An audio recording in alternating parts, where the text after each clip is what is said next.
I didn't even know that's what it was called. Damn. Hello, everybody. Welcome to Urethral Sounding with the 7 Stakes of Purgatory. Man, all I'm saying please. is just like Hey man, how's it going? I'd let the 7 Stakes flatten my dick. No, not flatten. I'm It's pretty like sure knowing that we're live right now. Pretty sure they would just decimate your cockola there, Joshy. Yeah, it No. looks like a split. I would cock protect. My dick would just play. In the meantime, while they're trying to flatten it, my dick would just be playing like the Hero Academia song, and it's just like I have become sex. If the thing doesn't go into your dick, then of course it's gonna go in the back door. What are you people talking about again? Sex. I'm not I sure have which would be become worse. sex. God, I got fucking bug Gay, bite on the gay top of guys my do head. that, and they like it. Not fun. Also, I went to go see Free Guy. How is that? Good. That is the most movie I've ever seen. Wait, what is it? Free Guy? What's Free that about? Guy. It is about an It is about an AI. It is about an NPC that realizes that he is in a video game. Oh, the Ryan Reynolds. It's about a GTA Online NPC, basically. It's the Ryan Reynolds movie. I think the only part that AC would ever care about is the fact that they use the blue gravity gun from Half-Life 2 in one scene. Seriously? And I believe the beta design of the portal gun? Oh, they just straight up they just rip out all the game things and make it into this movie. The only other thing that shows up, I believe, is the what's it called? Orange, does he do a rocket jump? No. Damn However, the Scorpion tank from Halo also shows up. Really? Yeah. Is it very, very briefly, like twice. Is it legally distinct, or did No, they it's just it's literally just the tank. Did they license out the model? I mean, they also licensed out some like Marvel and DC shit. Is Yeah. this Ready I Player couldn't go One? see it because I was with So- SpongeBob. Yeah, Racing this County seemed all like a about. Ready Player One very really much. Trying to isn't. make They a just, Tron? they just So throw when in you a few. They throw in a few like references, and that's it. So When it's you not the say- Ready Player One Oh wait, hold on a second. What's up, Con? of movies. So when you say most movie you've ever seen, I you have mean like Ready Player One? I have like, I mean, it's just like it's very. I guess the more accurate thing would be like of all the movies I've seen, it's definitely one of them. Like it's like it's a very so like nothing. sanitized experience. Which means it's so nothing that you can't even describe it. Yeah.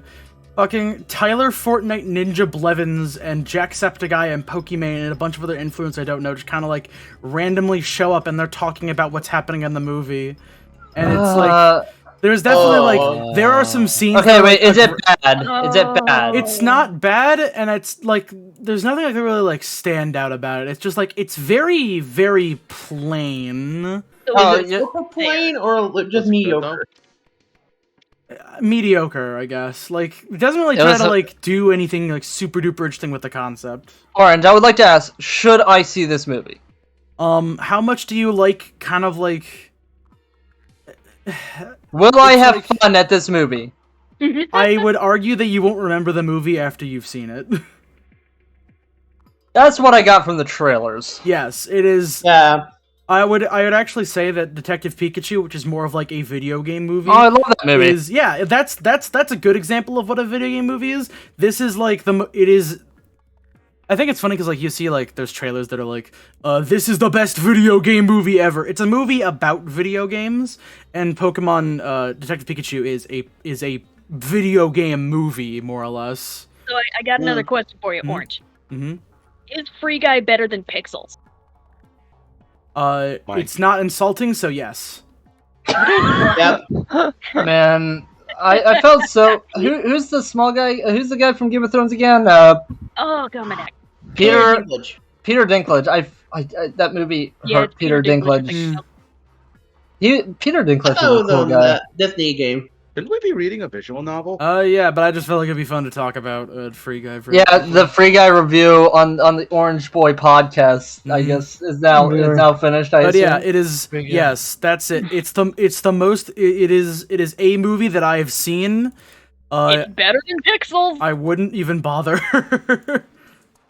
Question: can you guys hear my air conditioner from my mic? No, you don't sound like you're in silent. No, mode. they don't. Fine. Okay, You I'm don't happy sound to like hear you were that. dragged to the poop dimension, so you're fine. Wait, also Orange, is it better than Ready Player One?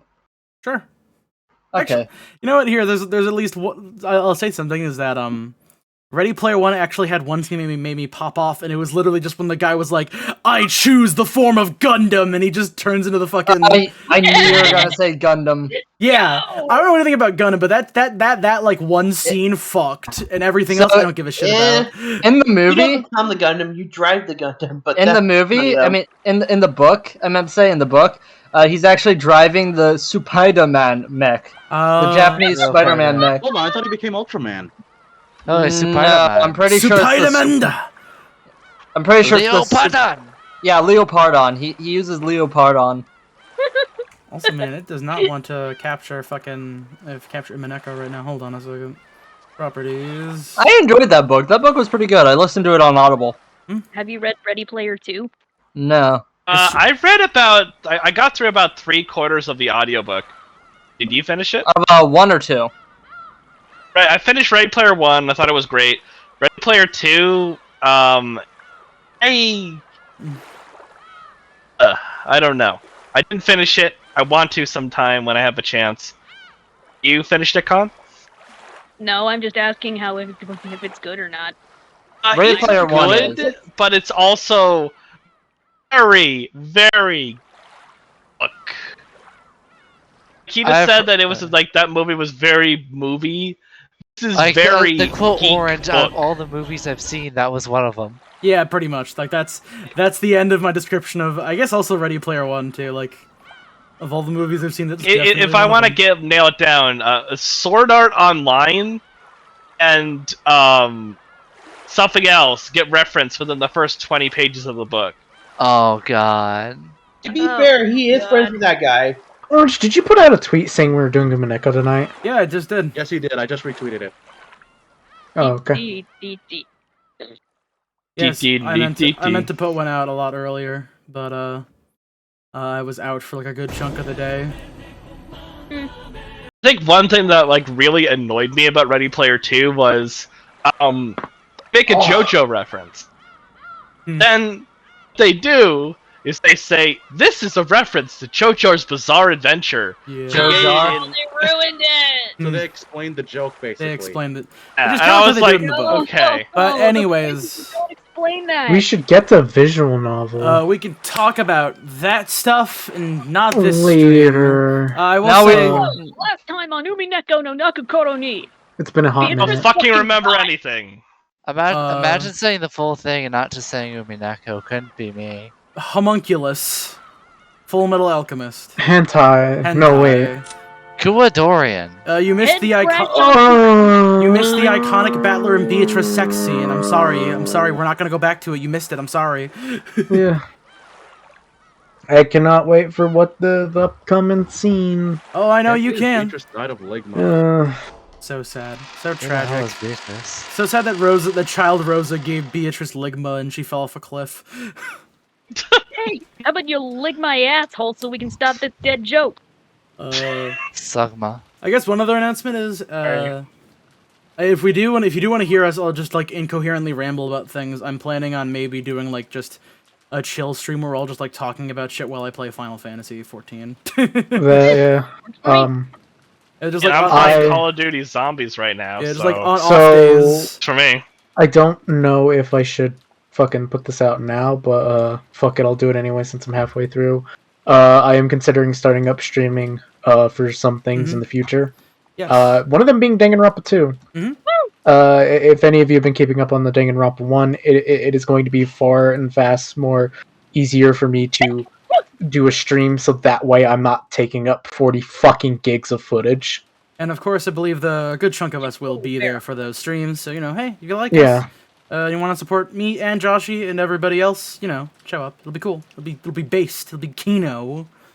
Mhm. Especially because Danganronpa 2 and 3 and the other one are the good ones. Ultra Despair It is Girls, Danganronpa 2 based and red pilled? Danganronpa 2 is based, and Ultra Despair Girls in V3 Arcano. There's like at least one red pill person I in have played Danganronpa 1. Danganronpa 1, and I've also played Ultra Despair Girls, but nothing All I else. know. Ooh, that's a weird order to play them in. As I say, yeah. But anyways, Isn't Ultra Despair Girls Danganronpa 1.5? yes, but it tells you things about 2 as well. But anyways, we can As I talk. said Oh, last- sorry. Go ahead, Con. As I said last night, the only 2 things I know about Danganronpa 2 are just that Nagito character that I've seen all over Tumblr because he's somehow with Sans and every fucking thing. Hey, Don't look it Hajime. up. It's not in Sans? your brain. Hey, Hajime, come smoke this reefer with me. I thought Sans was Ness, not Nagito.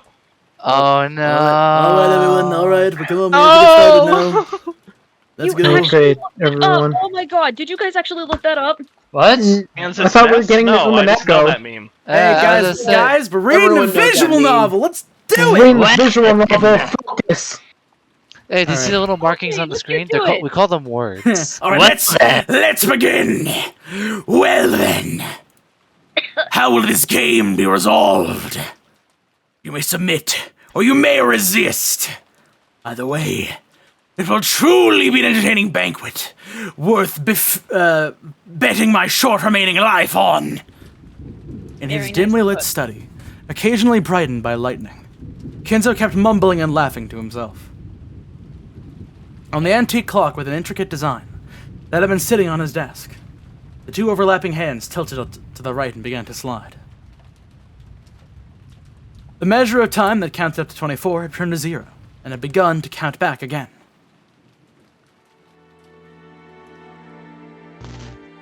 Measuring time is a brutal thing. It drags itself all the way to 24 over the course of a day, then returns back to 0. It certainly did count to 23:59. However, is it ever able to reach 2400? Even clue that it returns to 0 again without reaching 24. How futile it all must be. Perhaps a person's life is the same. You live aiming for a perfect 24, and the instant you reach it, you return to 0. People will probably praise the departed, saying that he did reach 24, but he most certainly did not. In the end, he's a 0. I am built different. I will live and reach 24. That itself is the Golden Land, for that is where Beatrice dwells. Kenzo had been fumbling around with some tarot cards for some time. It looked as though he was trying to divine his own luck with a contest, doing it over every time he didn't like the result. The most forbidden action in tarot reading is trying to predict the same thing twice. To do so ridicules the results of fortune telling. It also desecrates those being higher than humans that give revelations through tarot cards. However, Kenzo knew. Tarot cards shouldn't be used twice because they're nothing more than a random number generator. Reading them twice will naturally come to a different result to appear, create a different result to appear. Nah. Therefore, reading them twice was only forbidden to preserve the mystique of the tarot card's results. However, that didn't mean that Kenzo didn't take tarot reading seriously. Kenzo's interpretation of tarot reading was done in a completely different way. That was to repeat the reading over and over, without giving up in the slightest, until he reached the result most favorable to him. That mark he set for this most favorable result would vary. But when he demanded the most favorable result in a strictly literal sense, it was the same as a simple roulette of luck, where he seeked an arithmetic miracle. However, Kenzo used miracles of numbers as the basis of his magical power, so this functioned perfectly well as a magical ritual.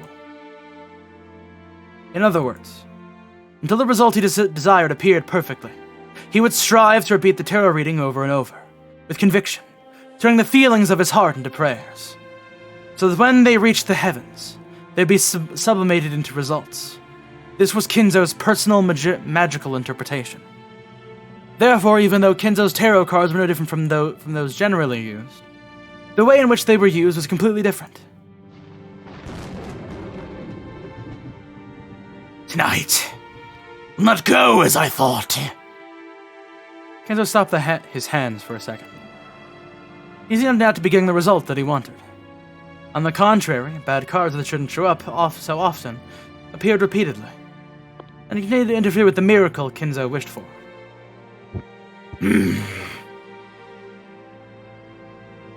Is that how it is? Kenzo seemed to have received some revelation that was different from normal. But, judging by the unlucky card scattered across his desk, it was difficult to imagine that the omen had been a good one. For a while, Kenzo closed his eyes tightly, pondering something. Then, as the thunder roared, he made up his mind about something. The telephone receiver and dialed. It is I! Is Genji there? An urgent matter has come up!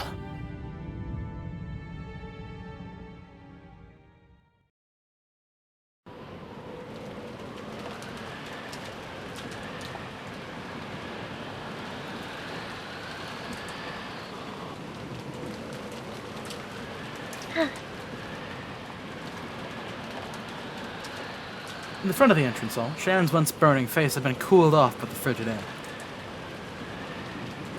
She had a thought that George's proposal would surely come sooner or later. It wasn't as if she hadn't prepared herself mentally, and she had answered by nodding. Had she been reckless because of her youth? Should she have thought about her future more seriously? I wonder if my immediate reply made him think I'm a cheap girl.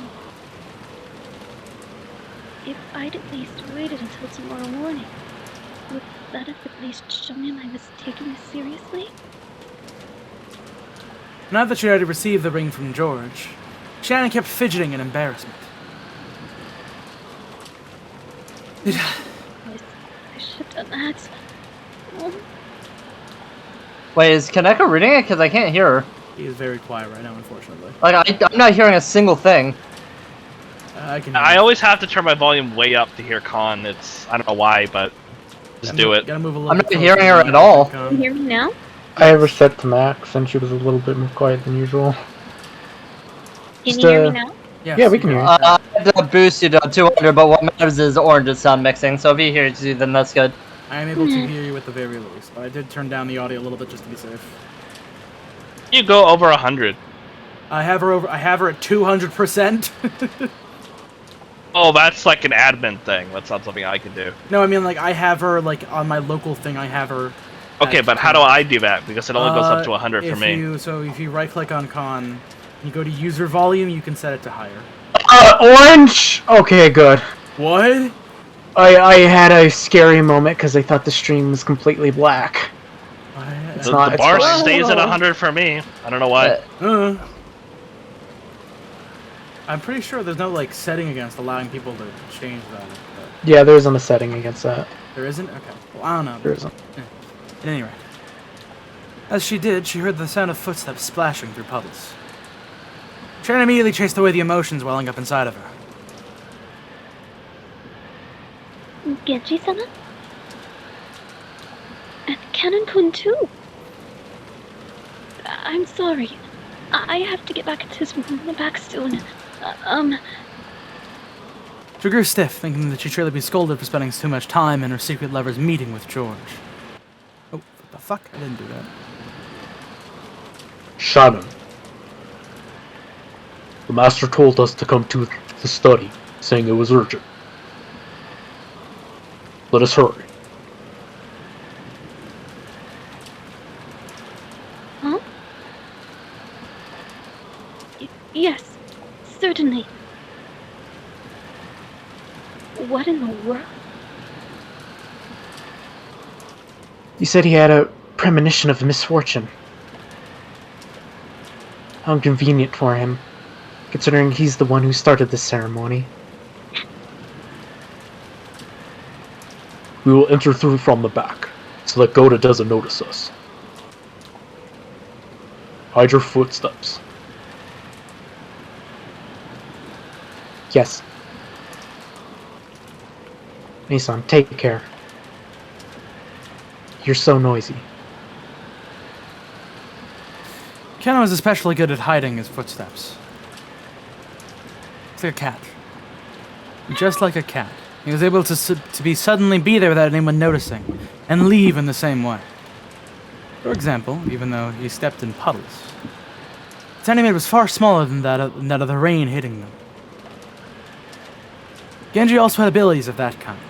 Or rather, those servants called furniture were supposed to be like that. It was like how desks and closets go unnoticed by members of the family. These servants also held it as a great virtue to just suddenly be there whenever they were needed. Compared to that, Shannon's footsteps still strongly asserted themselves. She was trying to hide her footsteps. Compared to Kanon and Genji, well, you could say she was a bit more boisterous. Eventually, they reached the back door, and the three of them entered within the mansion.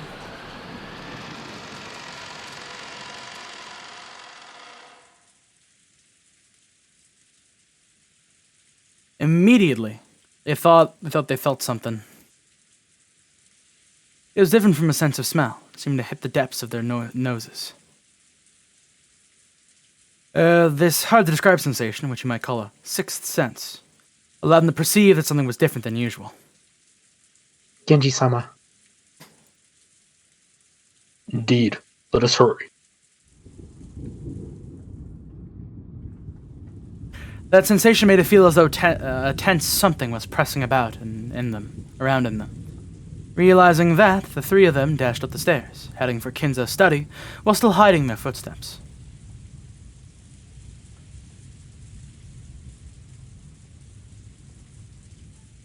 They dashed up the stairs, the smell of sweet poison, particular to Kinzo's study, reached their noses.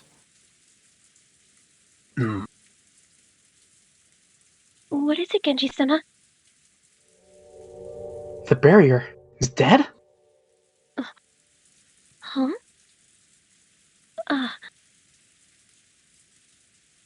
After hearing Kanon's words, she looked at the door to the study. A scorpion pattern was engraved on the doorknob. A powerful ward against magic. The final barrier protected Kinzo himself. It had been broken. Of course, with no change to the doorknobs that I could see. However, those who could understand things people couldn't perceive were able to recognize that a dramatic change had occurred. Master. Master! It is Genji. Please open the door. Genji called in this way after knocking several times, but there was no answer from the study. Shannon, guard our backs. Kanon, search inside the room. Yes. Yes.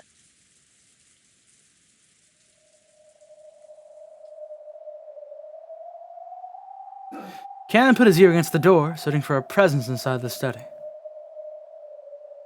protect the backs of the pair watching the door, Shannon faced the other way, ready for the unexpected.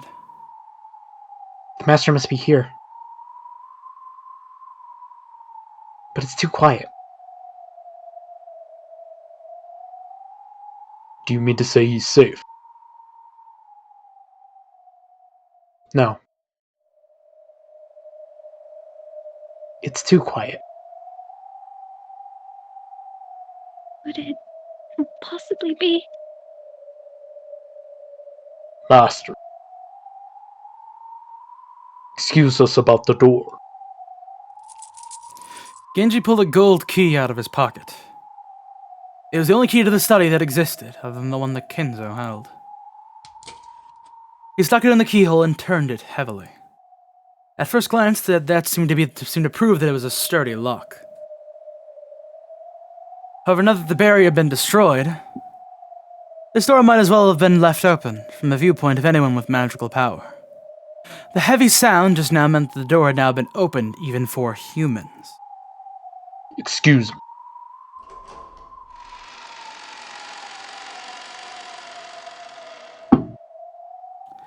As Genji respectfully bowed his head, and Kanon's sense of tension grew tighter, and Shannon trembled, they entered the study. They immediately discovered Kinzo's figure. He was sitting on the reception sofa, so that his back faced them.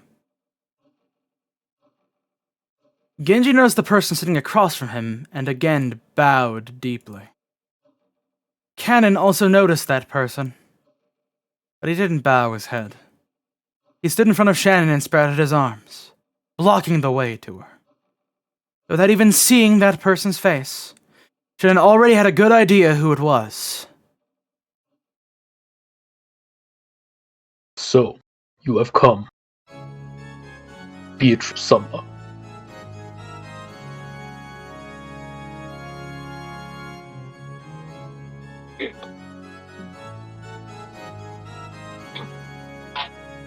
Genji, is it? You came very quickly. Yes, it is always best when furniture answers to the master's call quickly.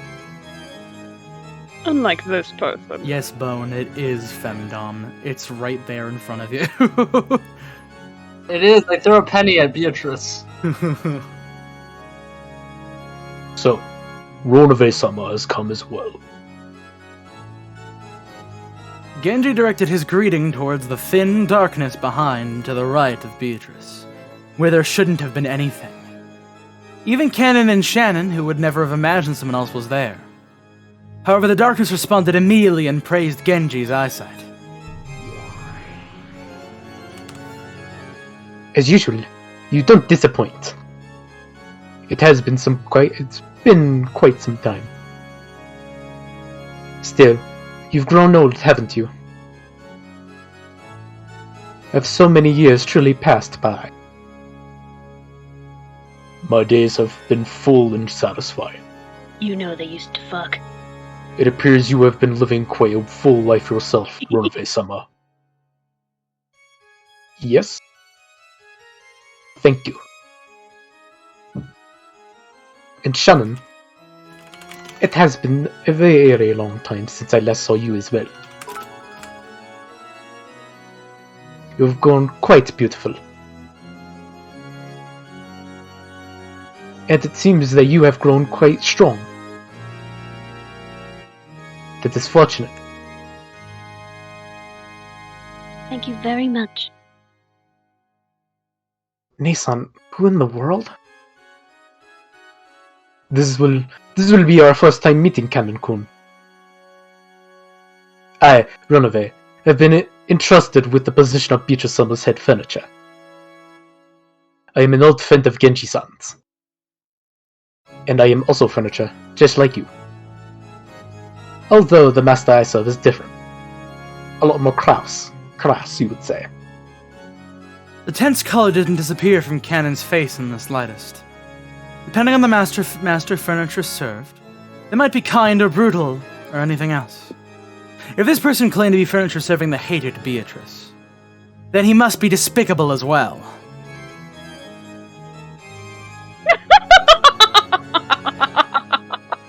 It seems I'm thoroughly despised. Wonderful. It's as though you hate everything that has anything to do with me. I wonder why.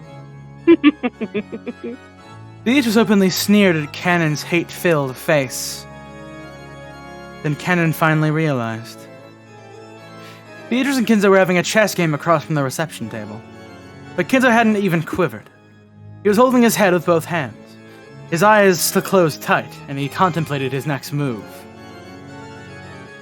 Or was he in anguish? Master. I have told Kinzo two things. There was good news and bad news. The good news is he'll have the good fortune of being reunited with me before the ceremony ends. The bad news is that Kinzo has been selected as the very first sacrifice in the ceremony.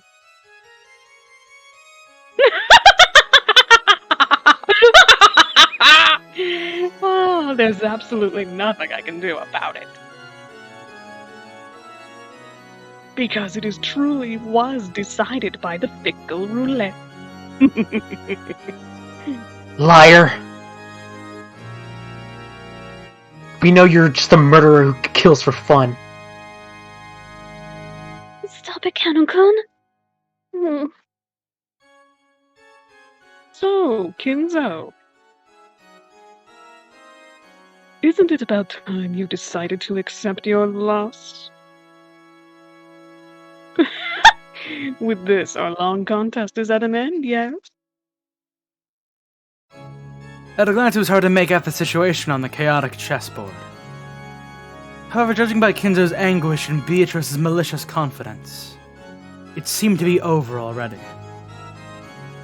It is unavoidable. Perhaps even this could be amusing. It is to me, too.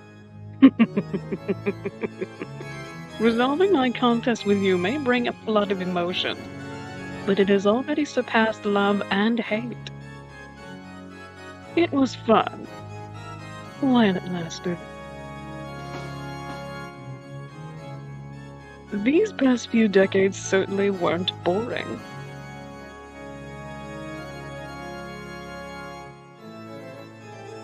Beatrice advanced her queen and made her final move. And that decided it. Checkmate. This is my final tribute to you. Without any reservations. Sleep.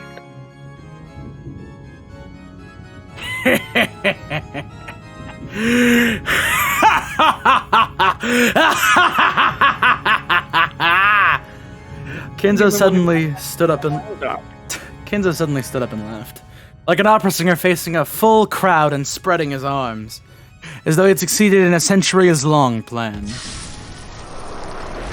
Whoa! What that the? laugh spat crimson.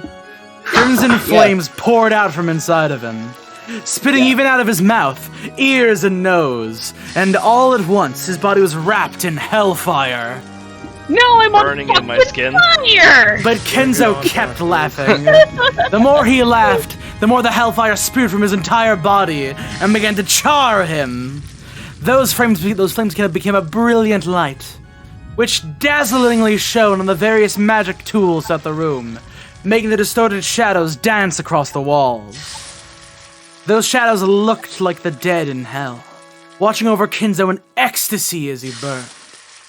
And, for one who had made a contract with the witch, it was an extremely fitting end, in accordance with those terms. I was not expecting you to literally just burst into flames. He was spitting out Judge fire, Kinzo man. all you want, but that's one hell of an exit. No, to quote Spitting Eminem, fire. he walked to a church and burst into a ball of flames. After laughing and howling in the roaring flames for quite some time, Kinzo flopped to the ground as though he was a puppet whose strings had been cut. Of course. Those incredible blazing flames disappeared as though he'd been completely burned up, and afterwards nothing remained but a festering and burnt corpse that one could hardly bear to look at.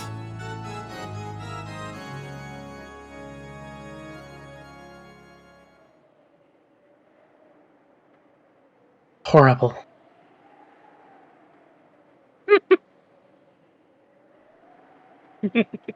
You should talk. As if you didn't think that was a fitting way for him to die. Why have you shown yourself? Do you have some business with us? Stop it, Canon-kun. You mustn't provoke Beatrice-sama. It would seem you have them absolutely terrified.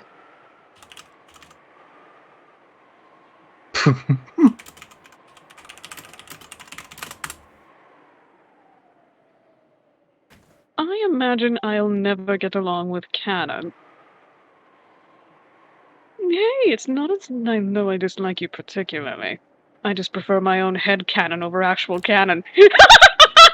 Beatrice grinned. Canon violently averted his gaze, obviously unhappy. His reaction was so different from what he wanted to do that it made the witch and her butler laugh. Connor, you stand in the presence of Beatrice-sama. Carefully consider your manner of speech. Oh, I cannot, Genji. Let him say what he pleases. I I am gracious. How are you gracious? I am always gracious to those who are about to die.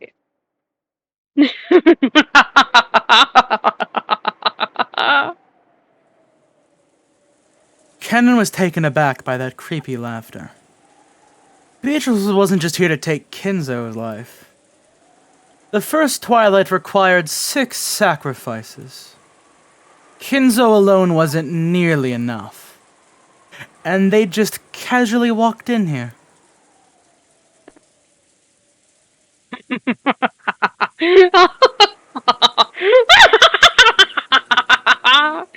Fear not, Canon. It isn't as though you'll be selected as sacrifices just because you came in here.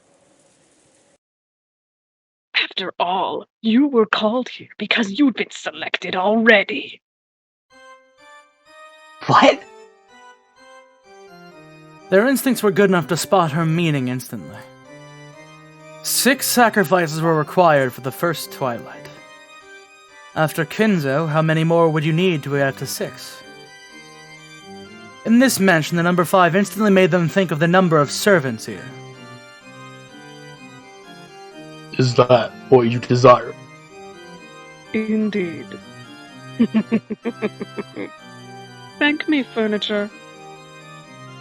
Tonight your days of suffering will finally end. You ought to thank me for coming here to tell you this. Certainly. If that is your desire. Genji-sama! Genji had agreed to the witch's heartless announcements with his usual demeanor, without raising an eyebrow. Now, that the master is dead, Beatrice-sama is our master. Responding to her demand shall be our final duty.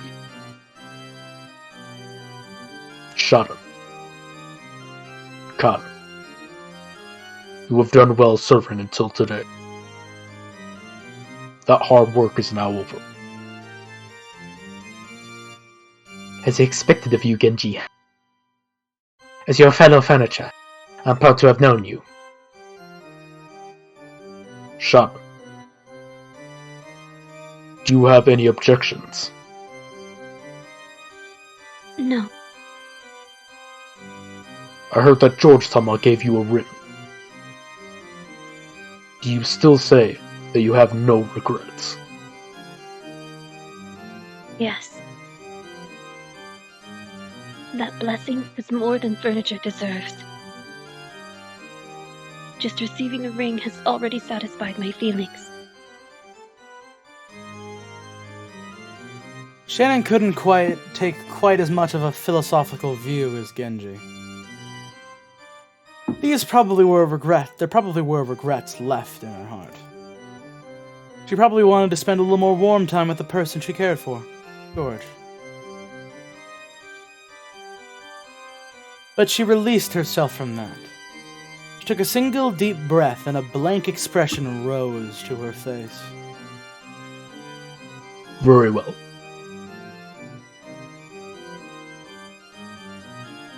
It does surprise me a tad to find that you've gained such composure, Shannon. It seems you too have taken a philosophical view of the furniture.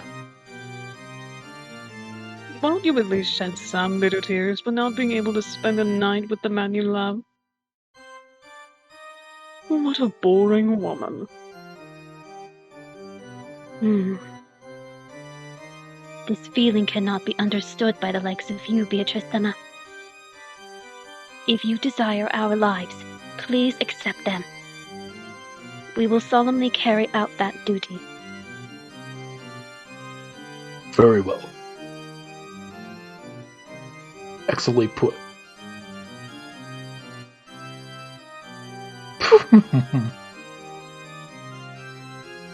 Just the type of person Beatrice-sama cannot handle. She's been taking such a far-sighted view of things lately. I must have tormented her too much last time. speaking of which, didn't I do the same to Battler? Am I still soft? Or is this the way I cornered them lacking? In any case, she's just no fun. However, it seems you will still entertain me, right? Cannon? Cannon-kun.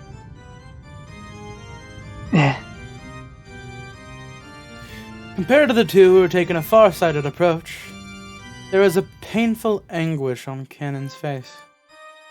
Cannon was still far too young to accept his demise, after being told of it by a suddenly appearing witch. Cannon. Sweetie. I hate boredom more than anything. And the fact that the other two have obediently accepted their deaths isn't amusing at all. So I hope you don't betray my expectations. Are you trying to make me your plaything? Cannon realized that he was being provoked. However, no matter how furiously anger spurred him on, his opponent was a witch. He was furniture. He hadn't had a chance of victory from the beginning. But the witch was expecting that he'd struggle in a vain and writhe around, and was even looking forward to it. Just thinking about that was frustrating enough to get his blood boiling. It was disappointing the witch by refusing to resist, like the other two. The only way he could strike back at her.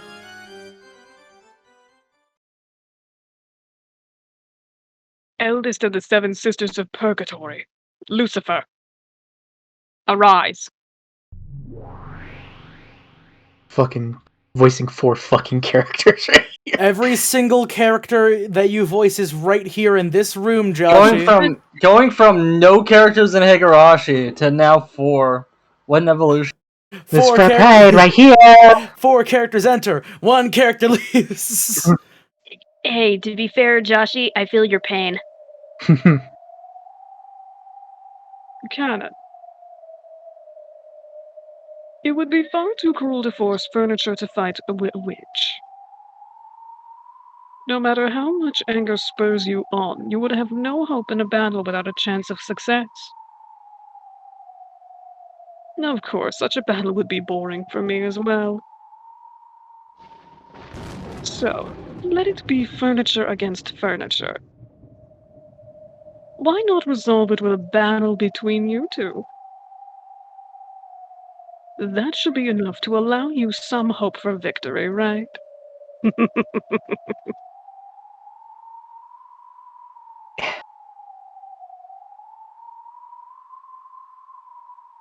Forgive me, Beatrice-sama.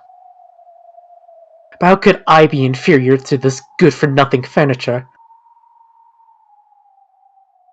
As if this cutie would have any chance against me.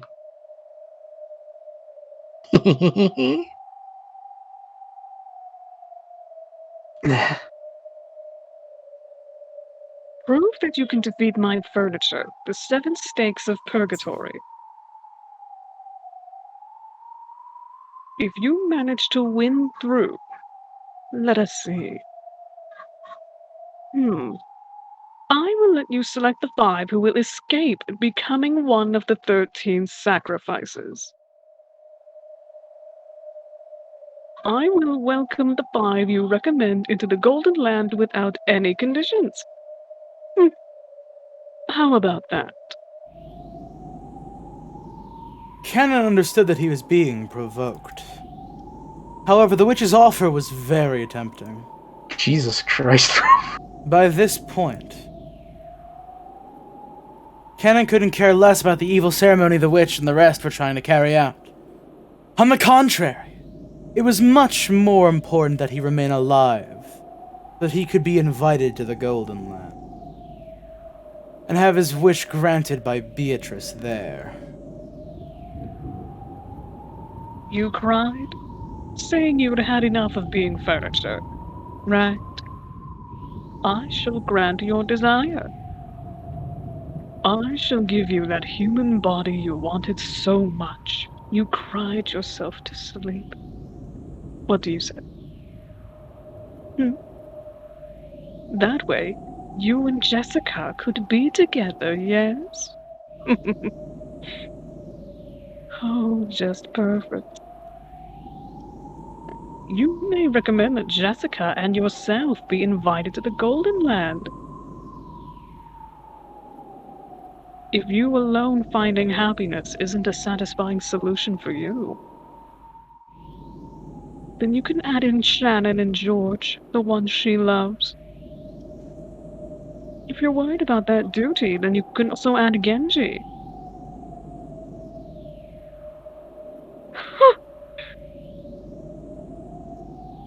That's 5 people. Isn't that enough, Canon? No? With this much of a reward.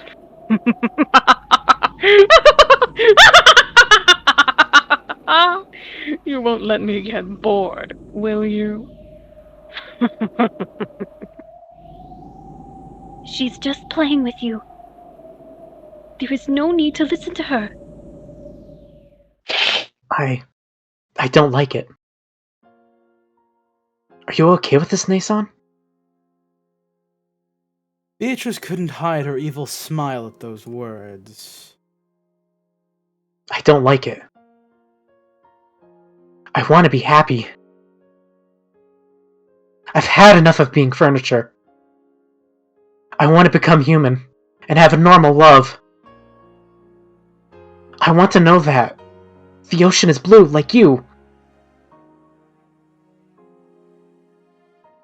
How young. I'm jealous. That's why I like the young ones. Genji, Shannon, stay back. Cannon, Lucifer, forward. As you command. And button your shirt, dear. Those are gonna pop out any day, and the last thing we need is for something else to pop up during this. Yeah? Hey, dude. I don't like it. The way you look down on me. As if Beatrice-sama would be impossible, but with me, at least, you'd have a chance. I really don't like it. That was probably humiliating for Lucifer. But at the same time, she was also happy. That she was lucky enough to have this adorable prey all to herself. Come, furniture of the witch. Don't think that you can look down on me forever.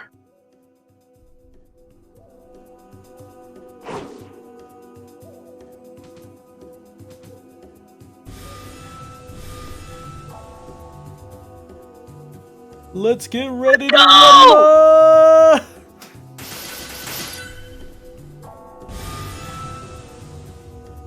Come on, Cannon! Oh dang, she pissed!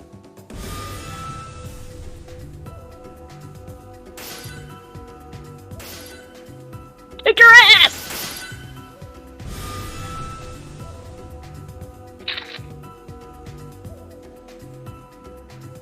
So, Battler. Isn't this a fun show?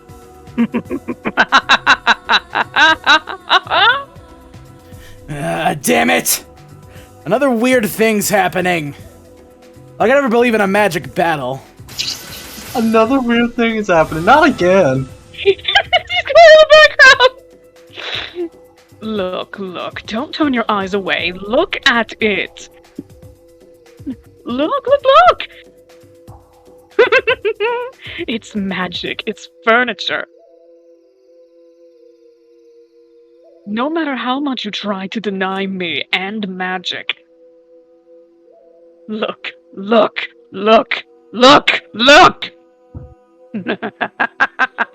If you've got all this happening right in front of you, it'd be a waste to miss it, don't you think? Look, look, look! Just stop thinking. Magic exists. Take a good long look. This is fantasy. Don't close your eyes now. Look closely. Look, look, look, look! Damn it, damn it, damn it, damn it! I won't accept witches! I won't accept magic! But if it's being done right in the open like that, what am I supposed to say? Damn it! Damn it! Come now. Don't turn away. Look closely, okay? Magic exists. This is fantasy, so stop playing detective. I know your secret. You actually don't really like to think things through, right? Then just stop. Stop. Look, look, it's gotta be fantasy. Gotta be fantasy.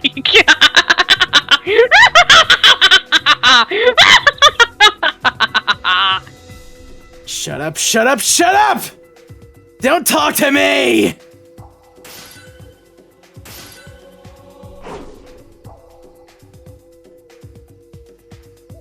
This guy's getting stubborn. Will you apologize and crawl on the ground right now for being so conceited that you thought you could beat me? If you did, I wouldn't mind forgiving you, okay? Then you wouldn't have to have your skin ripped off while you were still alive. Or get lashed all over your body as I squirm until you die.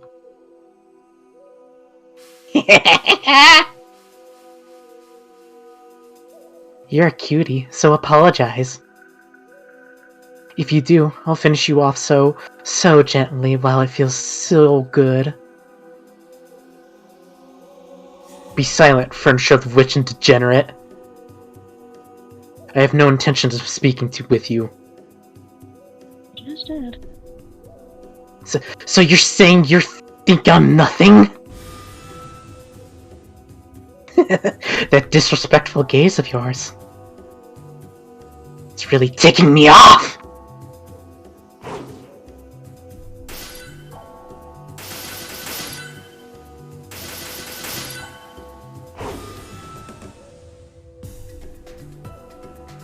Kanakan.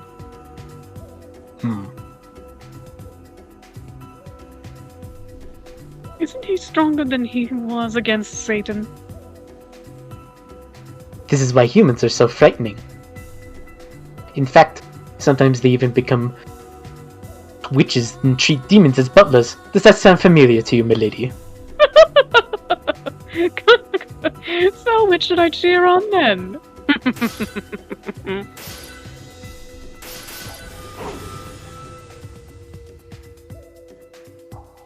Are you saying this guy's on par with me? Don't look down on me. As long as you have that pride, you'll never defeat me. You speak of Lucifer, the elder sisters of the seven stakes of purgatory, and you say I cannot win? How conceited! Oh shit, son!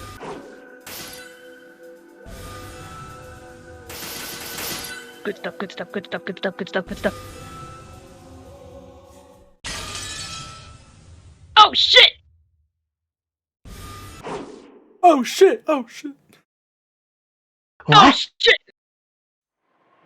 Canon was desperately trying to stay alive, and he had a strong desire to become human. But Lucifer didn't feel anything stronger than a slight desire to play. So it led to an inevitable result. It was a result that could be reached by the power of humans. The power of the heart. That's as far as you go. You cannot win against me. The glowing red curve extended straight out from Canon's arm, pointing at Lucifer's throat, just beneath the tip of her chin. What is this? How could I There must be some mistake. As she ground her teeth in irritation, tried to deny the truth right before her very eyes. But no matter how much she believed in her own superiority, it didn't change the facts right in front of her.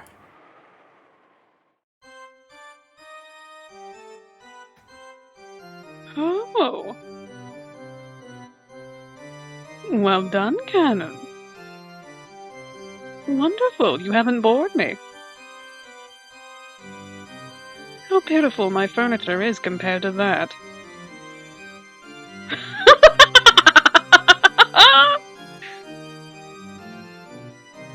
Lucifer,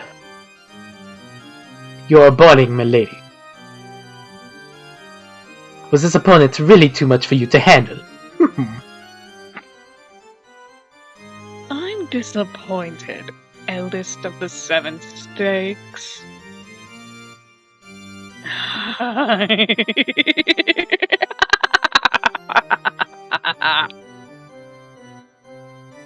It would have seemed like a mere rebuke to an outsider. However, furniture serving the witch knew what kind of severe treatment was promised by that rebuke. Understood what had been left unsaid. Ah! You good-for-nothing furniture! Ear rape? Sorry. She howled! Abandoning her last bit of pride, she made her body explode, erasing her true form. Exposing, the form was a demon stake, which bounced off the walls surrounding the room. How could you shame me so much? Kill, kill, kill, kill! You blockhead! Even though you can't even follow my movements anymore! I won't play around anymore! I'm seriously mad! I'll pierce your heart in one blow! It really does sound like Frieza. You kind I'll of do. plow right through you! Make you a fountain of bright red blood reaching the ceiling! Die! Haru! Canon!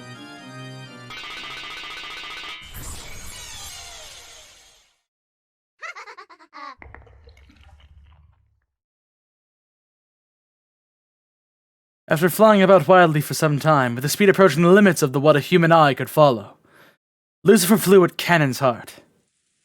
She could tell that it was Canon's blood by the sweet taste of it. But she quickly noticed one thing. She hadn't pierced his heart. Oh.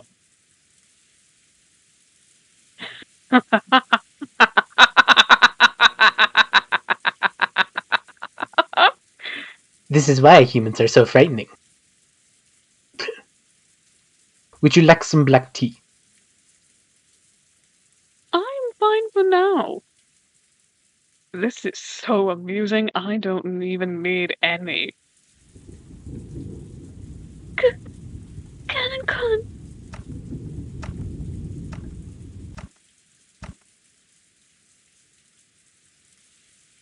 You were arrogant again. I told you that you wouldn't be able to defeat me. The floor was stained with dripping blood. It really was Canon's blood, but it wasn't flowing out of his chest. Canon had sacrificed his own left hand to protect his heart.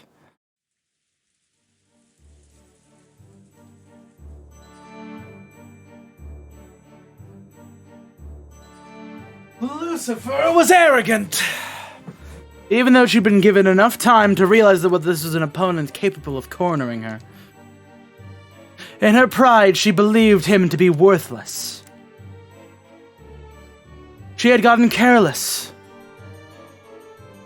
So, just as she had announced, she had aimed for his chest, trying to pierce his heart.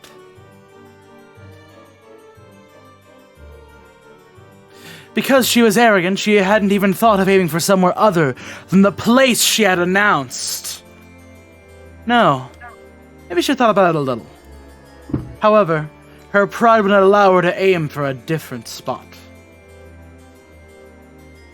After all, she was Lucifer of Pride. Canon, withstanding the pain, grasped the demon stake sticking deep into his left hand strongly with his right, and pulled it out. When she heard the sound of breaking bones and even more blood dripping down, Shannon looked away reflexively. There was an air hole in the back of the pierced hand, so big you could clearly see through to the other side. Gnarly. Cannon's face was filled with pain, but right now, he had won, without a doubt.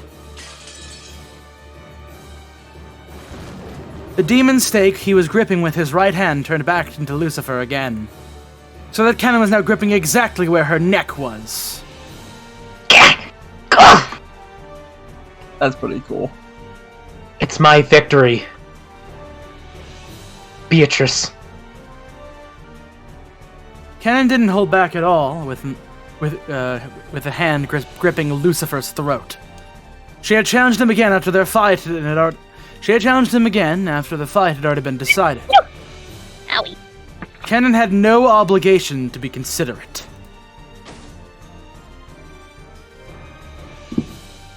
But even so, Cannon released the witch's furniture.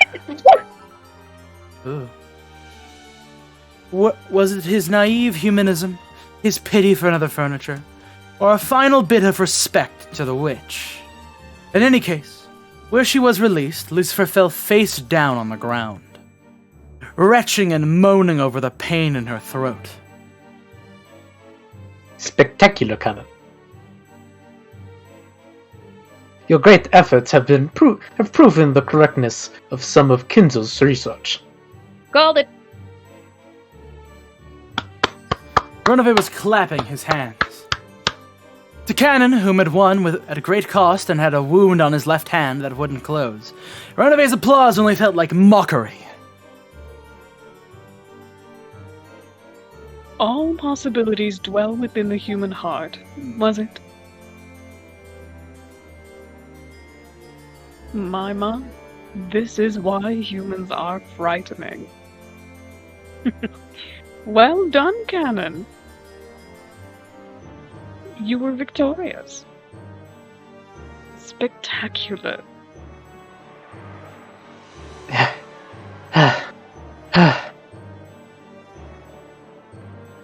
Are you okay? Cannon, come.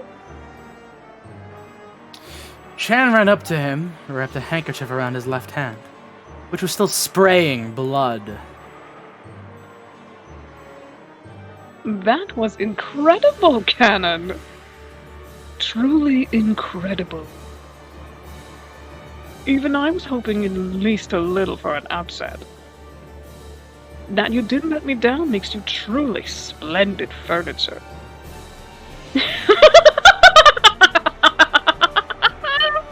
I think better of you now. And really, I do.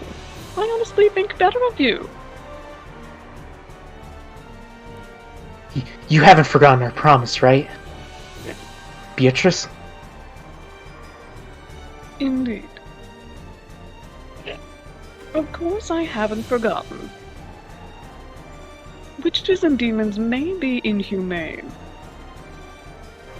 However, we are... Hey, no! Dude! Bad timing! Bad dog! Papa. Great, no. No! No! This episode of Umineko When They Cry is brought to you by the dog. Doggy. I know I should be sponsored by doggy. Petco. Big Puppo. Yeah, we should My get favorite Petco He's to help us. not a big Yeah, puppo, we he's a should, little puppo. He's about the size of, at least up to what is, I guess, 4 to 5 inches off the ground. He's a he's funny little within doggy, it's fine. he's within juggling size. You can't juggle dog that Yeah, hard. juggle that doggo. It's okay to juggle a dog and a hawk. Hungry. Yeah, It's she has 3 other dogs. to perfect juggle for your now. dog in a hot car.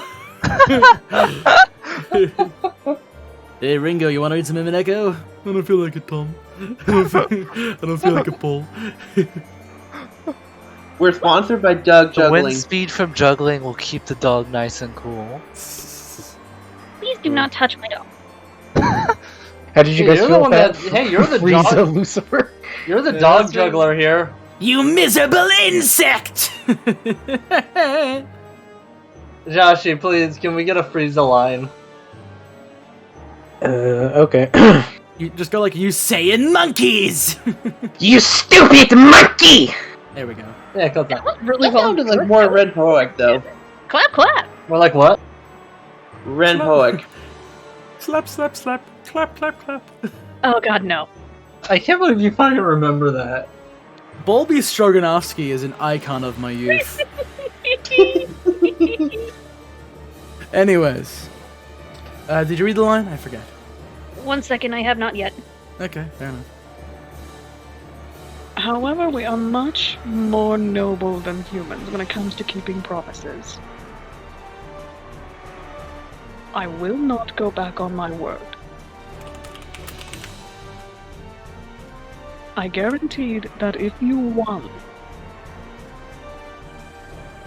I would give you the right to decide the 5 people who will escape, becoming the 13 sacrifices. Beatrice-sama! Quiet now. It's not like I...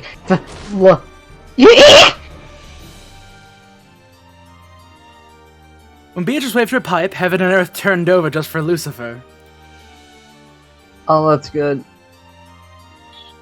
So, as a horribly natural result, she fell onto the ceiling. The ceiling doesn't seem that high to people standing on the floor. However, people who'd fall on it upside down and head first usually don't agree. Milady. Isn't that a little too much?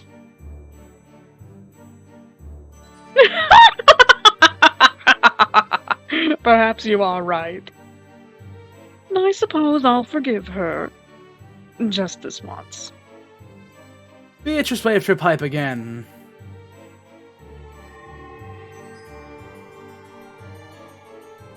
When she did, the magic that had been affecting Lucifer was released. So, as a horribly natural result, this time she fell properly, back onto the floor.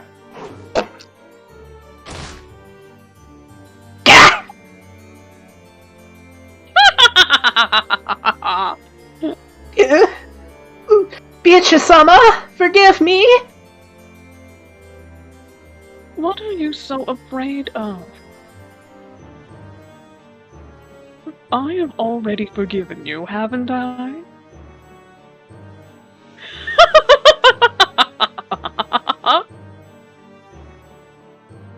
So, Canon,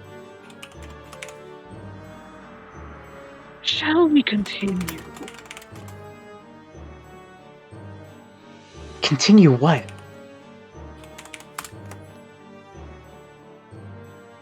You aren't saying you want me to finish her, are you? No. Far from it. It isn't over yet, right? What? Isn't... Stop dodging the question!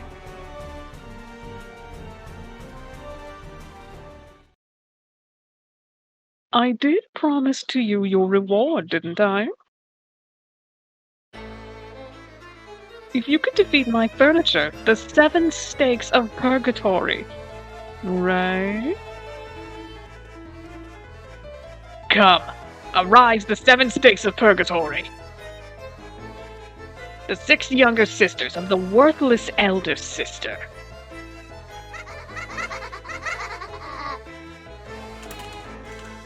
Oh, this is like if you have a 7 stakes roll that isn't Josh, you start laughing.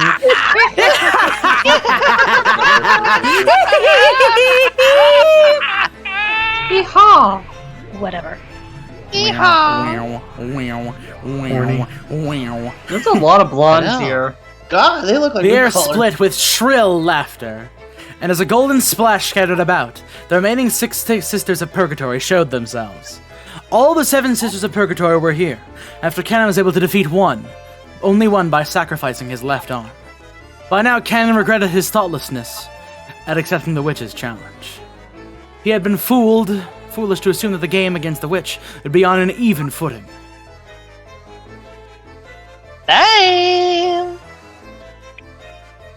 Midsummer, why are you crawling on the floor?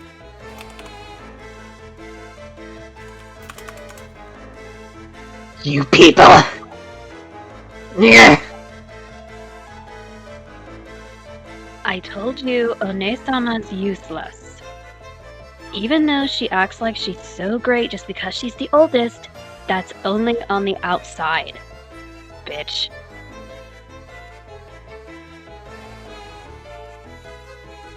If you're talking, I can't hear you. We can't hear you, dude. It's just seeing green. You're green, dabba dee dabba da. Crap, it's not working. Technical difficulties. Give it a second. Maybe just dip in and dip back out really quickly.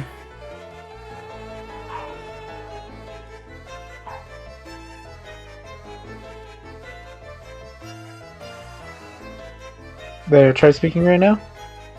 Nope. Oh my god. Look into your settings. Make sure you're using the right mic.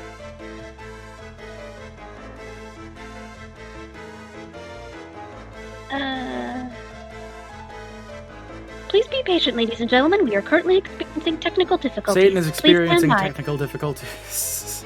I like the pose Satan's doing right there. Yeah. Kind of taking her butt out. The pose She's is, hunching her back. She should have better posture. I'll tell you something for free, is that the poses in this compared to the original are much more dynamic. The fucking Oh, yeah. sticks very rarely moved in the original version. Well, they didn't move at all. Yeah.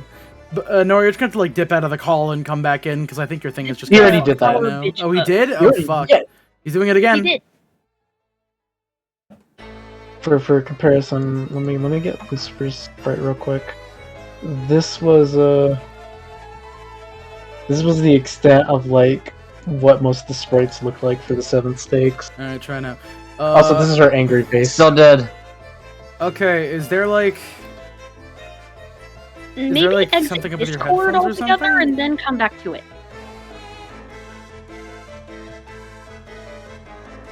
Alright, switching headphones. But you know what? I think I would succeed if the thing was to fuck each one of the 7 stakes. What? You're more likely to get your dick chopped off. That's not a challenge. That's just a good time. No, Well, it's if not. it's back to back, dude, You like know that's there's teeth down there. exhausting. You Well, know I there's don't know about- teeth. No, I mean, No, unless like you 10 wanted all minutes. 7, unless You you, know- wanted all, unless you wanted all 7 at the same time. In that case, that'd be 7-way snoo snoo. You know they have the dentata down there. 7 stakes sex challenge. Whoa. There we go. We got Noir. Yeah, seriously. Lucifer One-sama, your disgraceful behavior will damage the reputation of us all. Know your shame. You novice.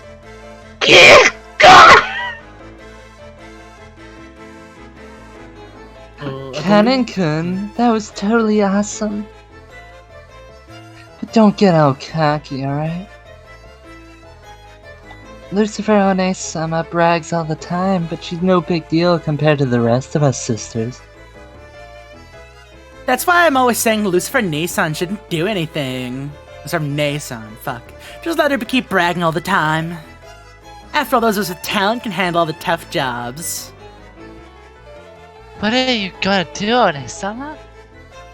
Out of respect for your pride, we were planning to stay out of your way in hopes that you challenge him again in that beat-up body of yours.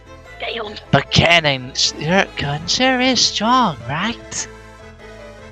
Right now, no matter how much you struggle, there's no way you can win, right? You people!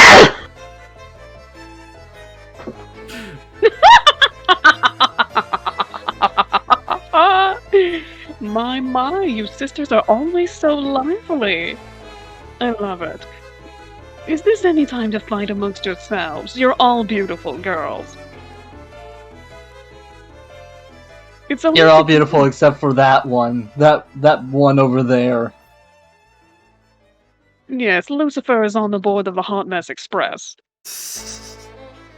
It's only together that you're the 7 stakes of purgatory, correct? Now play nice and execute the tasks I give you. And swiftly, okay?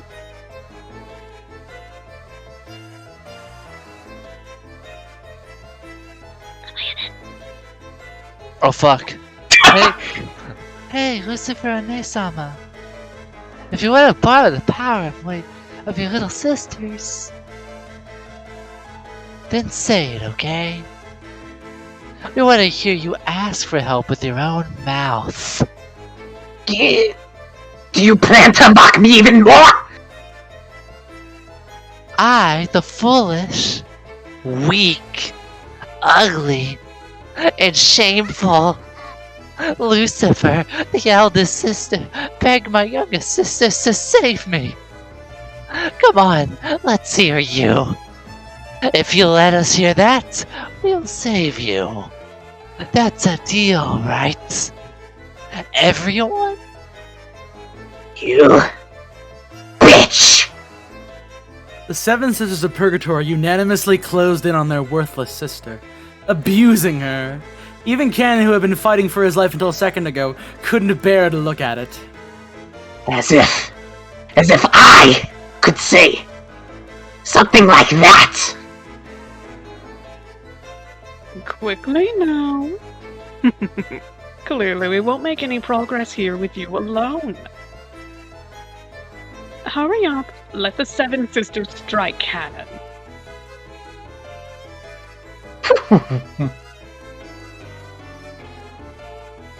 May. What is the matter, Lucifer? This is an order from Milady, is it not? How cruel.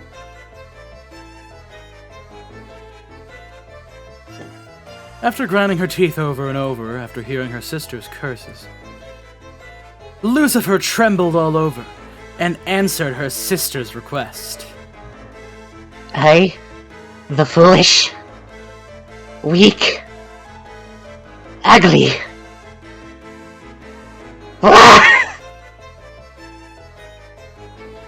And shameful.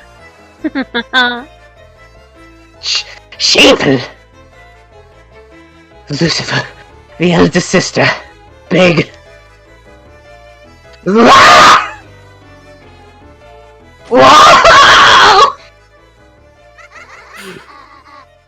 The girl known as Pride was finally unable to endure the words she was saying. Before it said that, I would just remembered, oh yeah, she's the one of Pride. And broke down crying. I will not lie. This kind of feels fucked up, but They're all terrible people. She would do the same thing. They're still all hot, though. Their singular job in life is stabbing people. Born to stab, forced to kill. Asmodeus' for boobs. the devil. Why did I say boobs? Damn, Because Nikki, boo. you're babbies. Asmodeus, you're up. Come rock me, Asmodeus. That's you, Chili. Chelsus. My microphone is Ellie. muted. Chella Burnbor. There we go, he's good. Give me a too. second. Fixing my mic. Trying to trick us by crying. Finish saying it. That should be enough. Come, sisters, let's display our power. I won't be satisfied till I hear the whole thing, okay? Come on, One-sama, keep going. Yeah, that's enough. Come on, this shame affects us all. We won't let them leave here alive.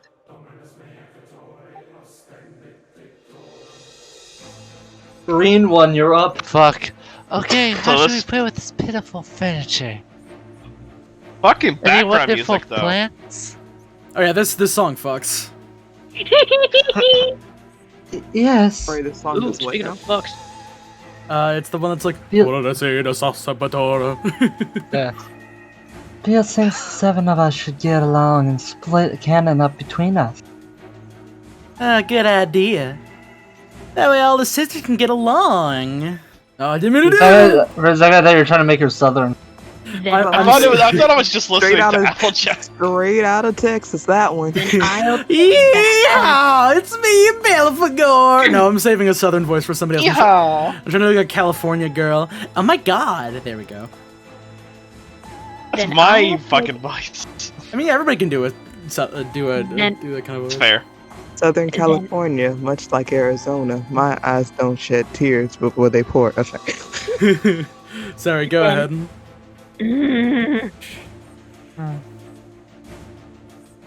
Then I'll take the head. I'll leave the limbs and guts to you all. No, no, no! I get the head. There's no way that promise will mean anything, right? First one there wins. Bone. Oh no, Asmo is Jelly. bonus jelly. Asmodeus.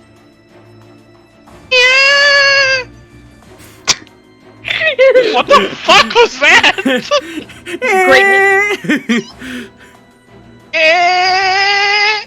Fine, that's just Asmodeus laughing now. She just goes, eh. Now for some reason I'm imagining one of them as a Woody Woodpecker laugh.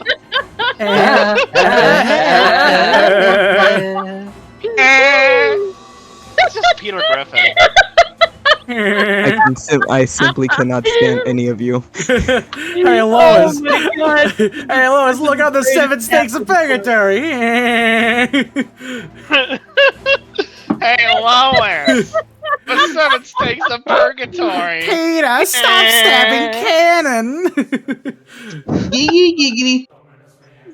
Alright. Okay, come on. That was a really good fire. Hey, Peter. Oh man, lyrics kicked in. I didn't even notice. Alright, are we ready? Yes, we're have ready. we done all the bits that we need? Bit done, continue. No! They kinda Simbar! That's terrible!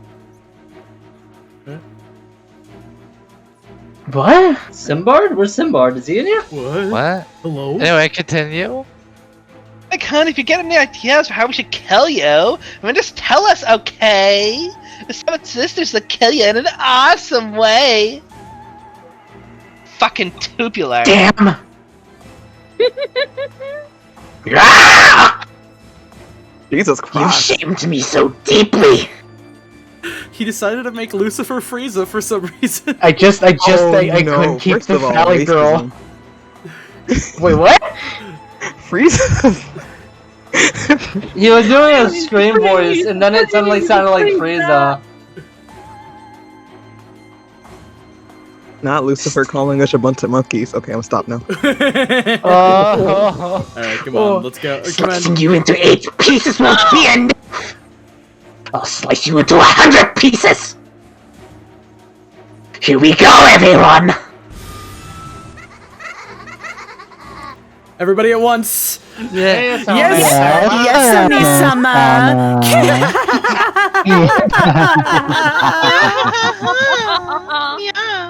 Y'all, in unison. Y'all, not in unison.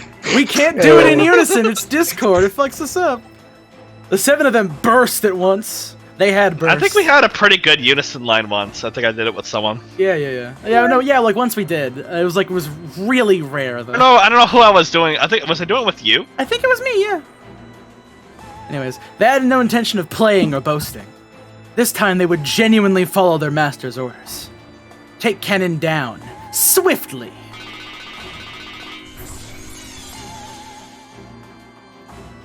Seven Sisters jumped around the room faster than the eye could see, examining how they could best kill Kennen. They tortured Kennen with their cruel giggles, sometimes making a close pass at him.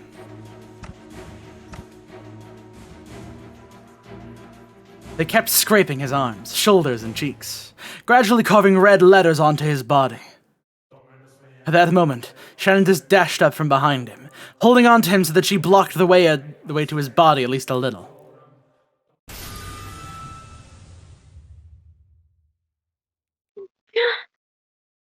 At the same time, a red cylinder wrapped around the two of them, like a beam of light sent from heaven. That cylinder repelled the evil ones who tormented Kennen. What? You're mean. This has nothing to do with you. I see. Just want to play with us. Then I'll take it. All mine. Beatrice-sama, can we take Shannon as our prey? I don't mind. Do as you like. It seems Cannon alone will be enough to satisfy your gluttony. You have our deepest gratitude. Come on, I'll make you regret coming out uninvited. I'll turn you into a scraps of meat so unrecognizable you won't be able to tell which is which. Since when did she Southern Belle? Look, since I thought that Orange was gonna do a Southern It's funnier. Listen, the devil. Half of them are Valley Girls. Look, this is better. Look, the devil went down to Georgia. Look, Con, this book when I started doing Frieza.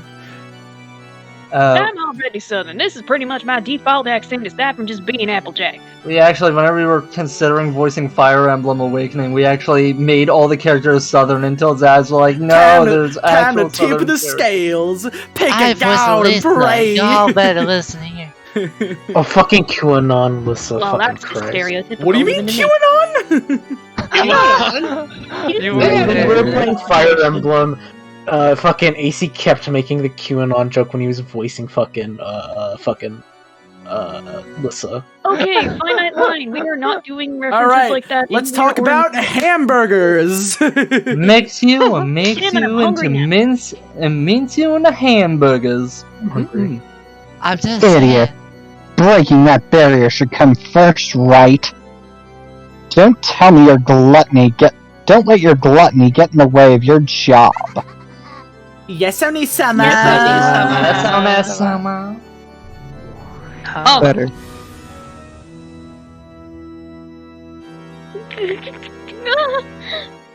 As a horrible natural first action, the Seven Sisters began to destroy the barrier Shannon had created. Shannon's barrier certainly was strong. It was powerful enough to impress even Beatrice. With its strength, frail furniture would turn to dust just by touching it. And it was firm like a tree with deep roots. But no matter how big a tree gets, it will eventually surrender to a saw or hatchet. For the Seven Sisters, chopping down Shannon's barrier would be annoying, but not impossible.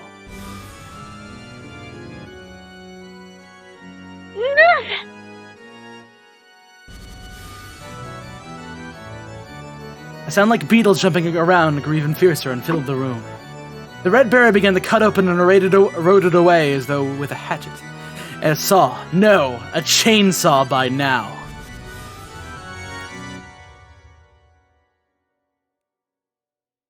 How foolish. Even though you must know that your barrier cannot fully protect you from these girls. Why? Because I couldn't overlook.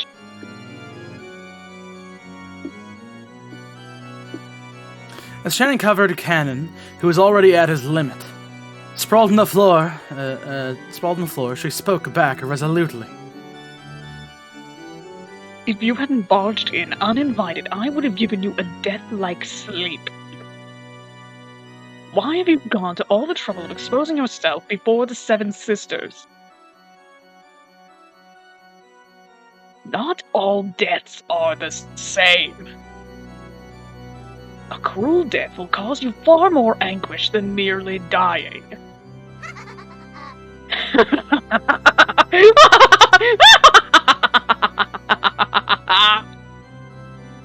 Go ahead. Do as you like. Just as you always do what you want. I did what I wanted.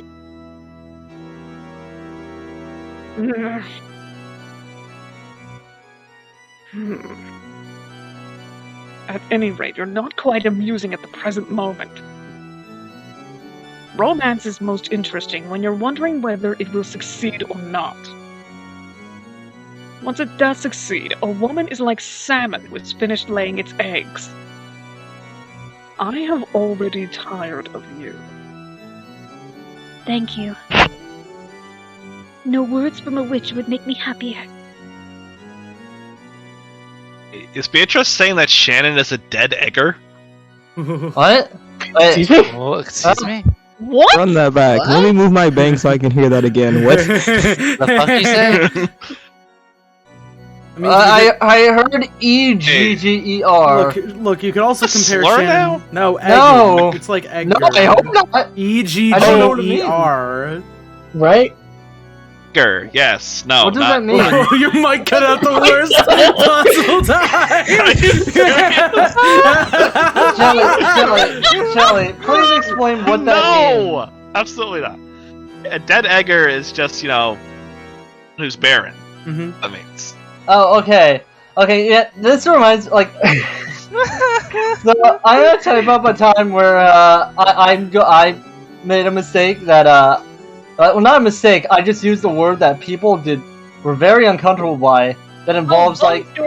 yeah, I'm not gonna say what the word is, because, despite it's not actually a bad word. There is a But very it's, funny. There's a very funny edit that Joshy did of this in one of the episodes. I suggest you. Oh go fuck! find That it. was supposed to go up today. Shit! I didn't upload it. Oh, Nigging fuck. means to harass a woman. We're doing it again. It means to harass a woman into liking you. Oh, we did it again. But I didn't say negging. I said Nope, don't do it. Do not do it. I'm not gonna do it. Do not do it! Bonus and hard. Yeah. Yes. Here, guys, I didn't think of anything of it. I did not Guys, think of anything. guys. It's time to stop. I'm going to save this by bring up another related salmon fact very quickly. If you've ever seen a horny salmon, they are terrifying. How would you know that? No, straight up, very specifically, when salmon get horny, they become like fucking nightmare creatures. Oh, I live in the Midwest. They are a constant nightmare up here. Oh, Jesus Christ. What do you mean? Well, by as long as you're not nightmare speaking from creatures? experience. They grow a beak. They don't have beaks. What the Wait. fuck? What? Yeah, when salmon get horny, they turn into beak monsters. Here, this is like the entire Tumblr post I found on this. I'm posting it in the chat. Just look up The horny. more you know, Star Rainbow. Like, Just just supposed to be that funny. It was just a stupid joke from edgy internet. anyways. Because you'll be reading a visual novel. What is wrong with Alright, that? anyways, Oh, God. anyways, let's continue. Look up Nothing, horny Beatrice. salmon, you won't regret it. Okay, I'm horny for the 7 steaks. Let's get back to it. Yeah. Rockin'.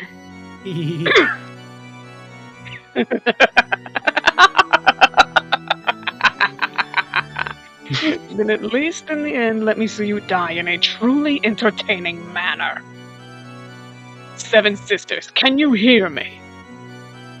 Kill Shannon in a way that shows me the limits of brutality. It's not Shut a him. brutality. This is a fatality.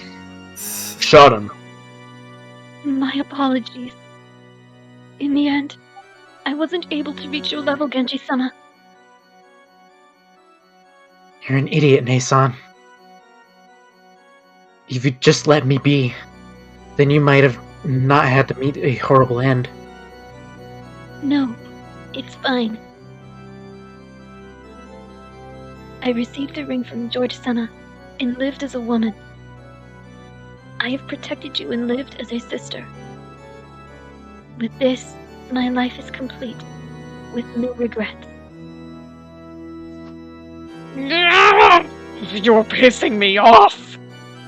That philosophical take is really irritating!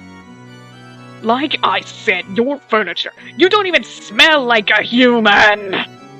You smell minty fresh. Look at me. I am human! I am human! Don't spout off philosophical crap! You're more complete than I am, you furniture! Wait, is she mocking Shannon by saying I am human, or is she actually saying that she herself is human? How ugly. Are those regrets what you truly are? They aren't regrets! This is called living! What's this about not minding if you die just because you were given a ring? Oh, I can't understand it. It's incomprehensible, disappointing, outrageous, stunning. It's all useless! Hey, that's my line. Milady, perhaps you are acting a tad undignified. You're undignified! Bitch, please, I am always dignified. Shut up, furniture! Shannon, do you think I'll let you die so easily? Now's the time to bite your tongue! How pitiful. If you can see yourself reflected in my eyes, then shudder at your own ugliness. Fear not. Once I've crushed you up, you'll be much more ugly even while you still live! At that time, Genji softly entered the red barrier. What is this how? Perhaps that barrier didn't block those without ill intent. Then Genji gently held her from behind and covered her eyes with his right hand. Genji-sama. You've already done enough. Go to sleep before me. Yes. Thank you very much, Genji-sama. Indeed. After that, Genji softly pressed his left hand near her collarbone. As he did, emanating from that area, a crimson stain gently spread out.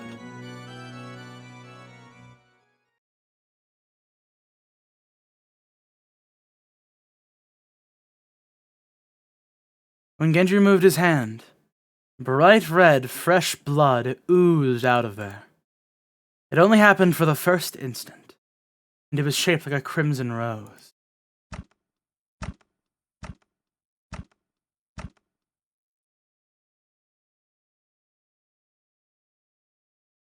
And when he removed his right hand covering her face, there was a peaceful expression there, as though she was sleeping.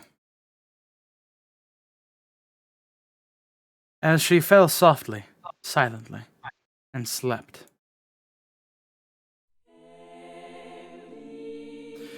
Her soul had already been sent to a world where the malicious witch and her furniture could not reach her, no matter how evilly they tortured her.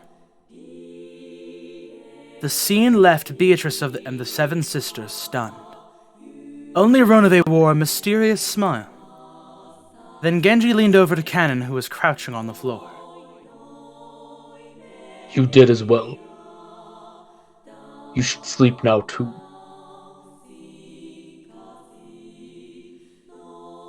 Yes. Thank you very much, Genji-sama. Just as he had done with Shannon, he softly covered Kanon's eyes with his hand. Then gently pressed the area around Kanon's collarbone with his other hand. And when his hand was removed with the lightness of a feather, there was a crimson rose there.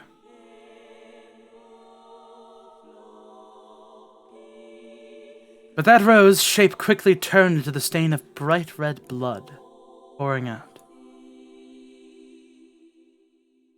What is that? What a boring person. Even though it's so fun to poke the balloon of life with a needle so that it forcefully explodes. Spectacular, Genji. You truly are furniture. Thank you very much. Well then, Beatrice-sama, Ronave-sama. With this as my final task, allow me to rest.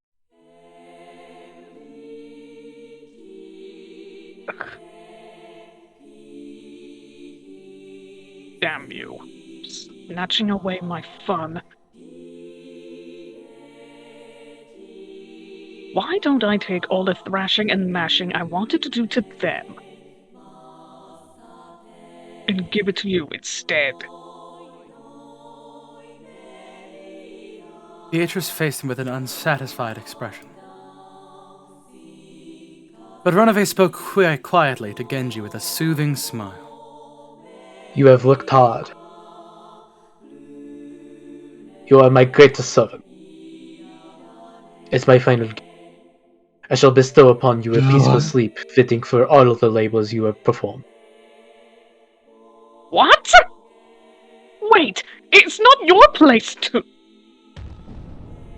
When Runaway snapped his fingers, Genji slumped to the floor like a puppet with its strings cut. Suddenly, and yet gently, he crumpled, What the falling fuck into just happened? falling into a sleep that no witch could call him back from. The strings! They were cut! We're still doing strings. It was as filled with kindness as the sleep he had given Shannon and Cannon.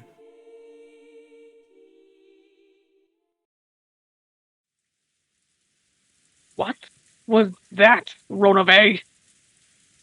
What a boring anticlimax. Are you not a mighty great witch, Millie? What happened here is hardly worthy of your concern. It isn't like you to let the provocation of someone like Shannon get to you.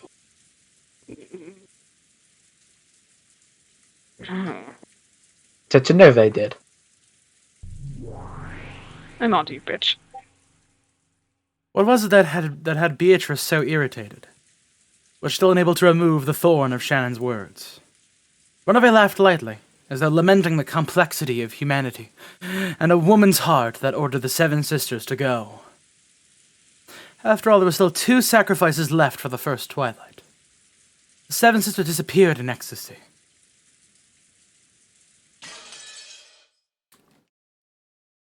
What the fuck was that? The man just snaps his finger. That's the first Twilight, yo. Mm-hmm. Wait, were there more people gotta die? Boy, my roll so in the first sure Twilight. did finish after that. Goda was doing the nighttime rounds. Her kindred had always been empty, except for the Ashurmia family household. So checking the doors and windows were all closed had no real purpose. However, ever since the time Natsuhi had condemned such an attitude as being careless, the nighttime rounds had become part of the servants' daily routine. In the first place, Natsuhi had ordered this because of the occasional witch disturbances. Everyone who came and left this island knew about the legend of Beatrice, the witch of the forest. It had become established as the island's characteristic ghost story.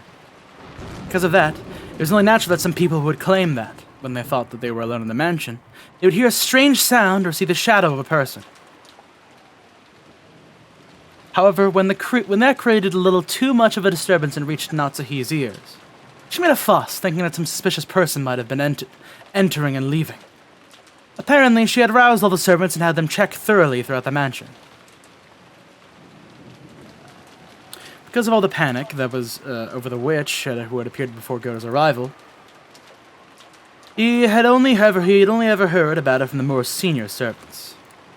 Ghost stories like that could be found in any workplace. Even at the hotels and restaurants Goda had worked at. There had been plenty of them. So when he heard about that story on this island, he'd given a forced smile, thinking, "Ah, so they'll have that kind of thing here after all." That forced smile aside, he had figured that, when in Rome, do as the Romans do, and had taken it seriously. Goda went along with it on the outside, but in his heart, he'd assumed that it had to be a childish trick. At first, that is. This certainly is eerie. Yes, I can see why it was so easy for past servants to get into a panic. You can understand how someone doing the rounds on an eerie night like this might believe they'd seen a ghost if they saw a lace curtain waving in the breeze from a window that hadn't been closed. So if you make fun of the witch of the portrait, there's a curse. It seems there was even a servant who received a serious injury and quit. Well, I wouldn't want that. Think of my age! I probably wouldn't be granted a workplace this hospitable again!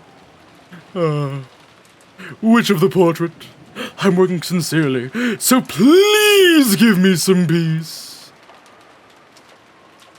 Goda prayed to the portrait, his hands together, as though he was at a Shinto shrine.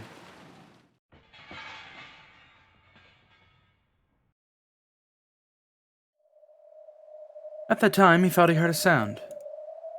The kitchen? The sound of something metal falling on the floor. Maybe a mouse or cockroach had come out and knocked over some of the dishes. No, how could that be? It was usually cleaned thoroughly. Thinking you check out what the noise had really been, go down to the kitchen. He turned on the kitchen light. When he did, he heard a strange sound. Like. If you could let go to that sound, like the lid of a pressure cooker or something shaking. Sure, there wouldn't be a pot on the burner when no one was in the kitchen. If someone was using the gas, walking away from it would be quite dangerous. Just in case, Goto decided to inspect the area around the gas range.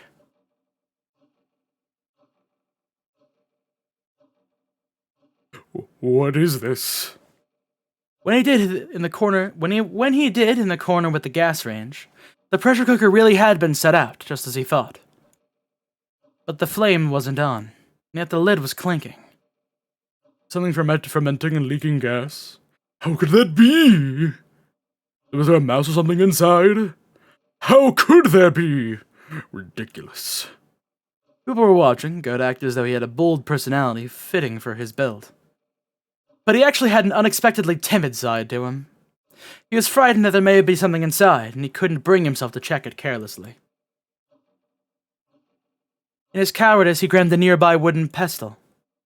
With a clunk, he tapped it a little forcefully against the side of the pressure cooker.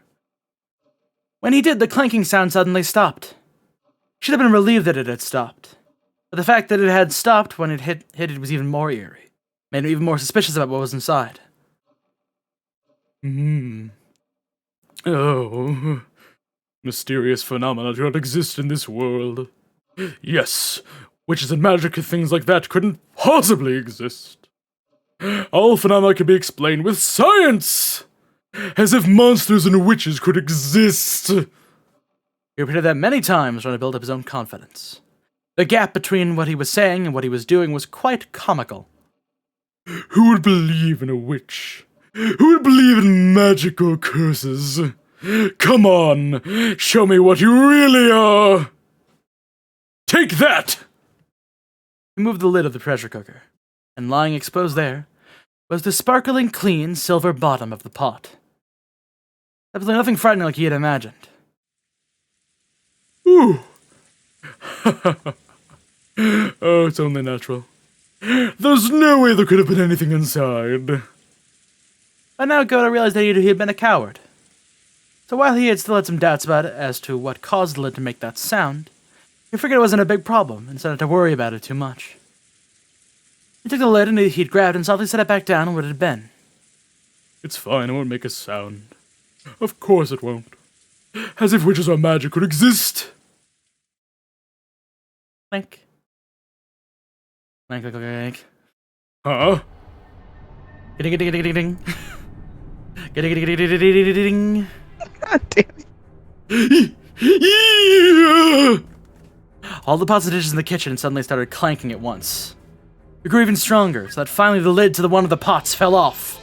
And from inside that pot, a slender white arm reached out. Lids fell off all the other pots one after another, and another, and another. As if witches could exist! As if I believe it! The number of arms grew to 7. A loud, shrill laughter split the air.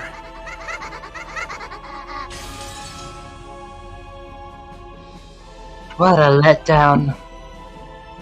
Too bad that... Oh, right, I made it so. Too bad that someone who can make such delicious food is such a lightweight.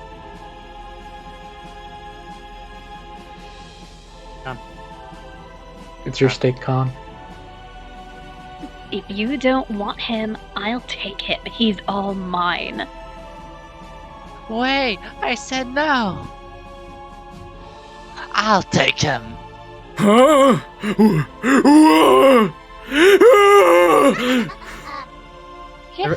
Everybody at once.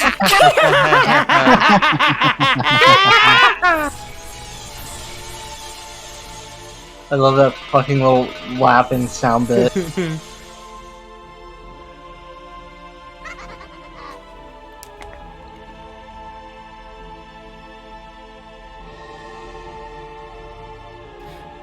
Come on, let's search. There's only one more. That old hag! Where is she? She's in the mansion. What about the guest house? Another random steak if you want to go. First one wins. First one wins, right?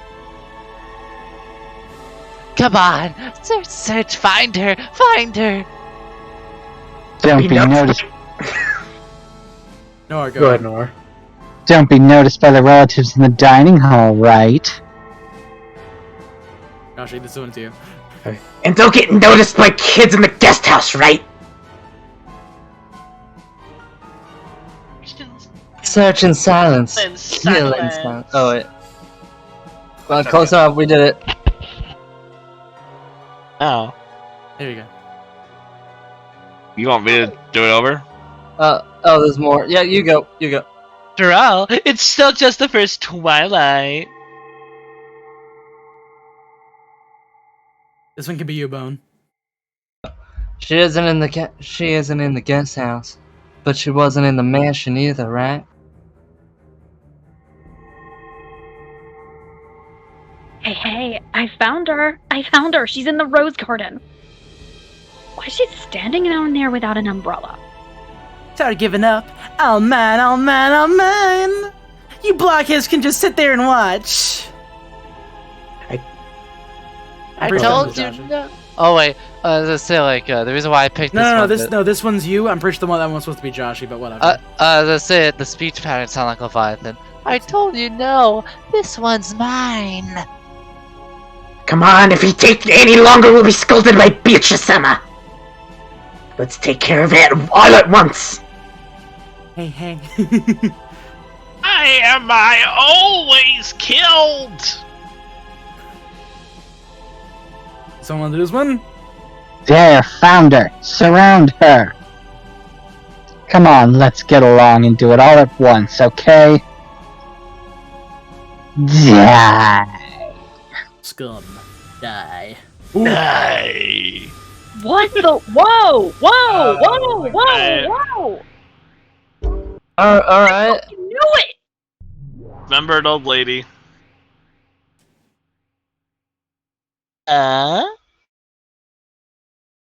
What? Oh. What is this? This?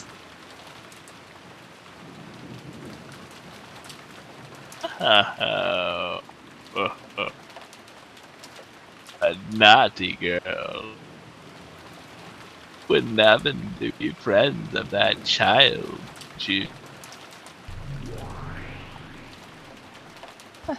Just what is this? This old hag. There's gotta be some mistake. One more time.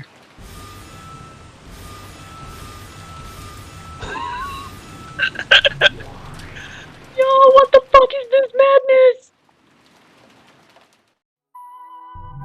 madness? This is a fine ass madness. Sorry, now I'm typing notes. Give me a second.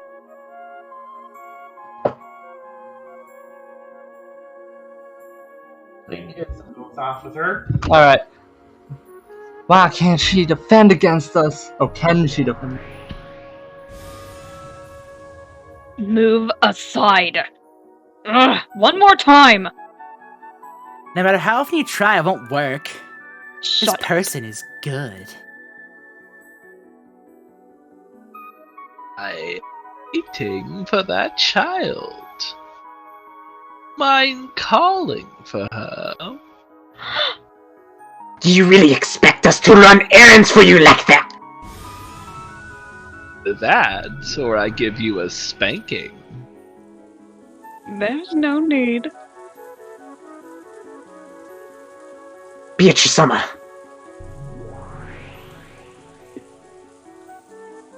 After all, even I have manifested by now. I was certain that you had awakened. Tell you back.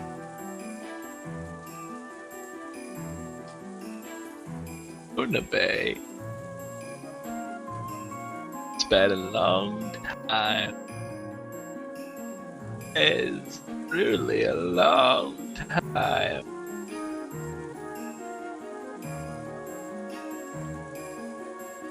person's talking to Runaway Sama without using Sama. It's so fucking disrespectful. And a long time since I've seen you too.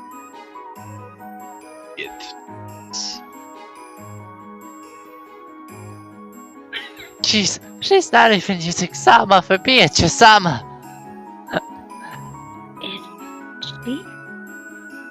Enough.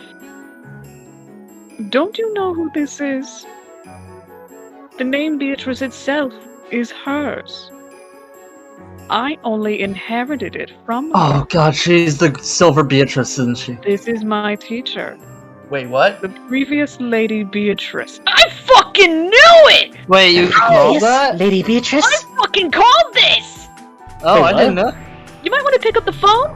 Cause I called it, bitch! When did you call it? Did you? Gold I butterflies knew appeared. that Kumasawa had to have some kind of other magical ability, or at least something involving deeper in the plot. No old lady would have that much knowledge and be not noticed and not as important for anyone else. She Wait. had to have some important role, and it clicked. Of course! Who's the other silver-haired maiden that we actually have on this island who's been here for as long as anyone else can think? I mean, to be fair, Kumasawa is old. And to be fair, that is a I kind general of had my area. suspicions of her being something like that. Her having- Really? Hey guys, let's keep it going. I Let's keep it promise you, going. this scene is Kino. Oh! Gold butterflies appeared in ones and twos from the Garden of Roses and began to gather around Kumasawa. Now that she wrapped in a golden sparkle, she burst and disappeared, and Kumasawa's form was no longer there.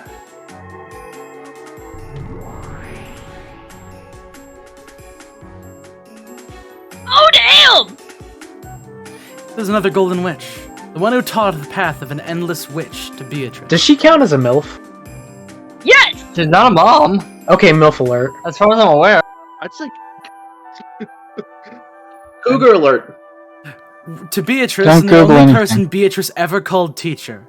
Her hair was long, beautiful, and vividly youthful, and her figure in that elegant dress couldn't possibly have been mistaken for an old lady.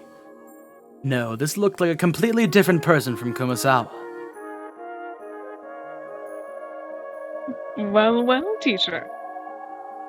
I never even dreamed that we would meet each other again. Yes, neither did I.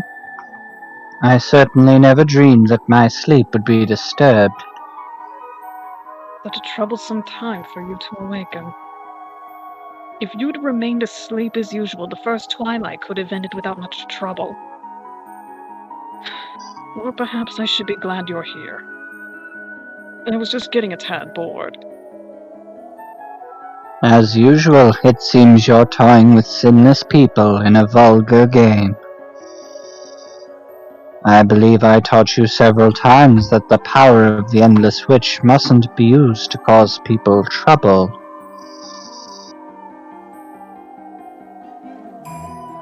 Don't say that, teacher. Isn't boredom our natural enemy? This is just a little spice to escape from that.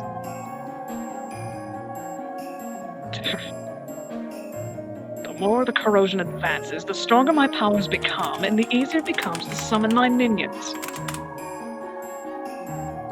But who would have thought he would release the seal on you, teacher, at the same time? It's precisely because I predicted such a thing would happen that I slept so very close to where you were. Though I prayed in my sleep that I would not be woken again. Being reunited with you like this is a very sad thing for me. You're as cunning as always, teacher.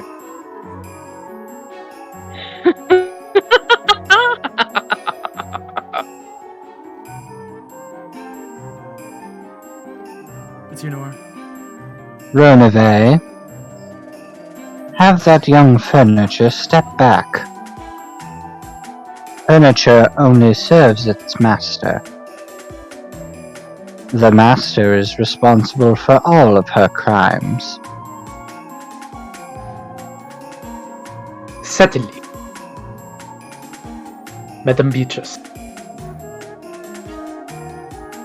I have already passed that name on to this child.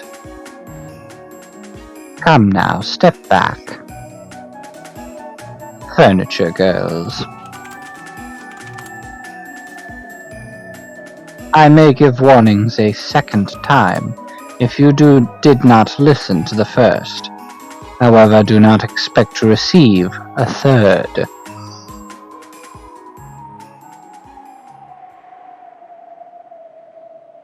Step back, 7 stakes of purgatory. If you get dragged into this, only dust will remain. Back, everyone! Ronovan and the Seven Sisters of Purgatory retreated.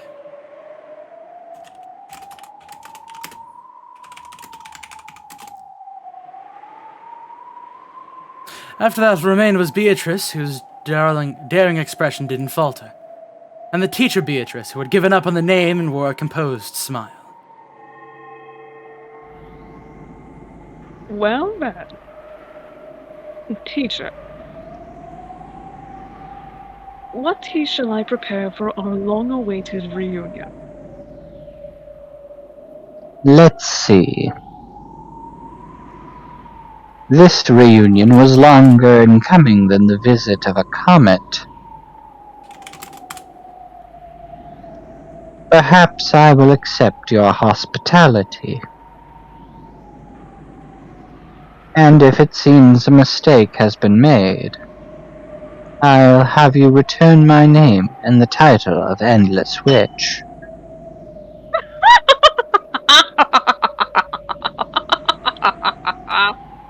So, even the title of Endless Witch has a license renewal policy? As you wish, teacher. See how splendid your disciple has become. And see how far she surpassed you so long ago.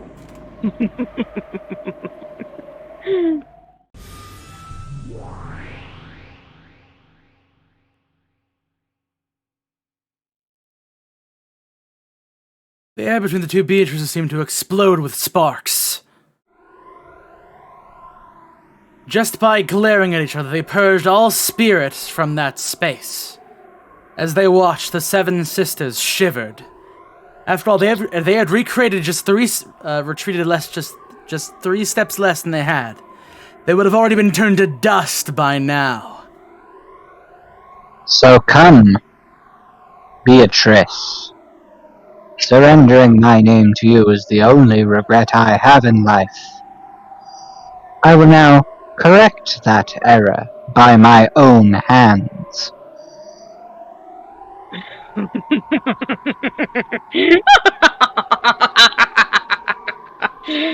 Tisk, you've got it wrong, teacher. My only error was becoming your disciple in the hopes of gaining such a puny level of power. Get it? What are you calling magic? What are you calling the Endless Witch? All you've got... Oh, pardon me. Sorry, I yawned in the mic. No problem. All you've got is a power that can be just by noticing, right? And you act as though that's so great and impressive.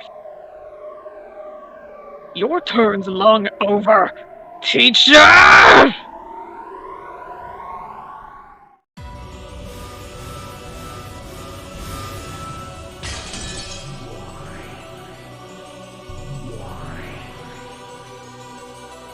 Witch fight!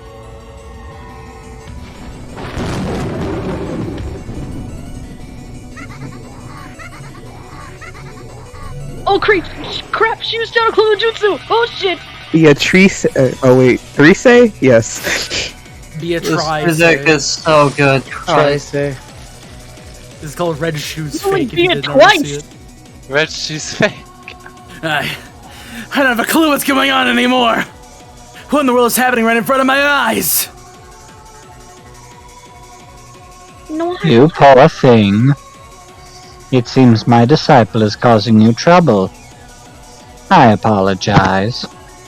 Who the heck are you? Why did old Kumasawa turn into a Nei-chan like this? I mean, seriously, who are you? I don't get it. What kind of special effects are these? That feels like it's gonna explode.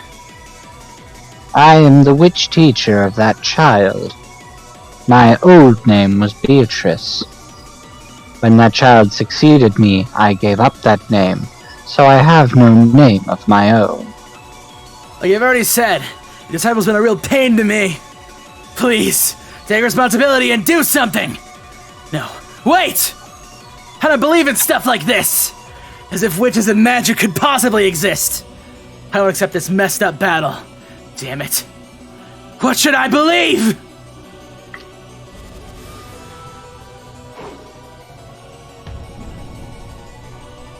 Oh, ho, ho, ho, ho, ho. That's just like you. Hospitality with a very quick temper.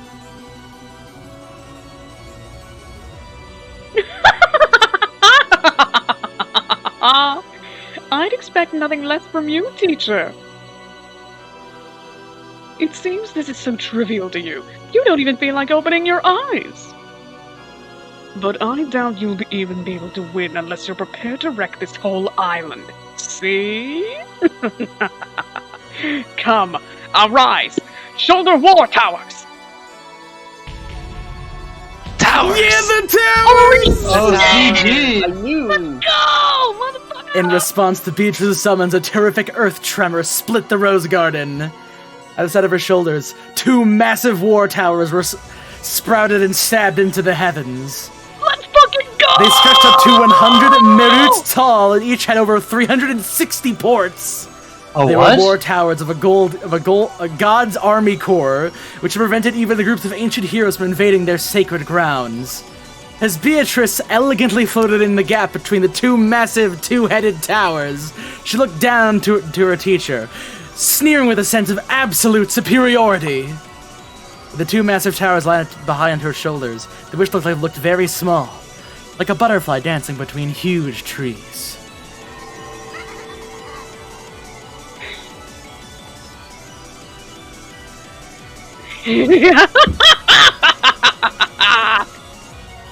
Don't think you can dodge it by turning into butterflies, okay? The density of the Twin Towers barrage wouldn't just make you a pin bug sapper. It'll make you a madly stabbed pincushion, right? Over 720 ports opened up on the tower, and godly soldiers ready their multi-shot ballistas.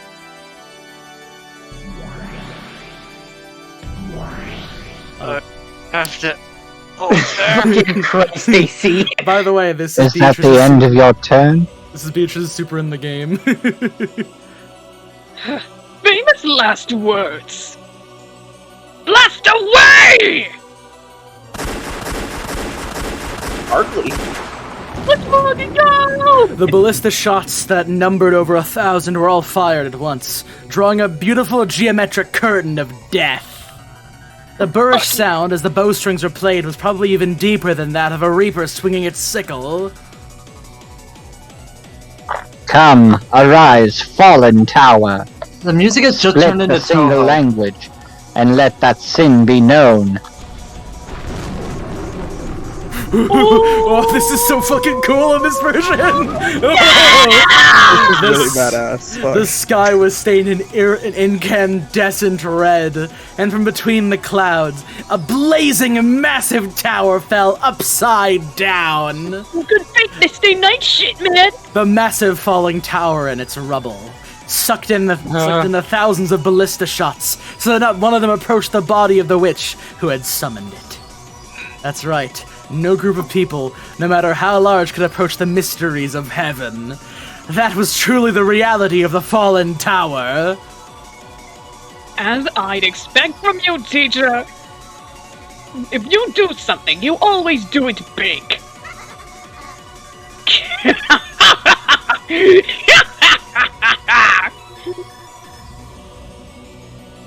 My turn isn't over.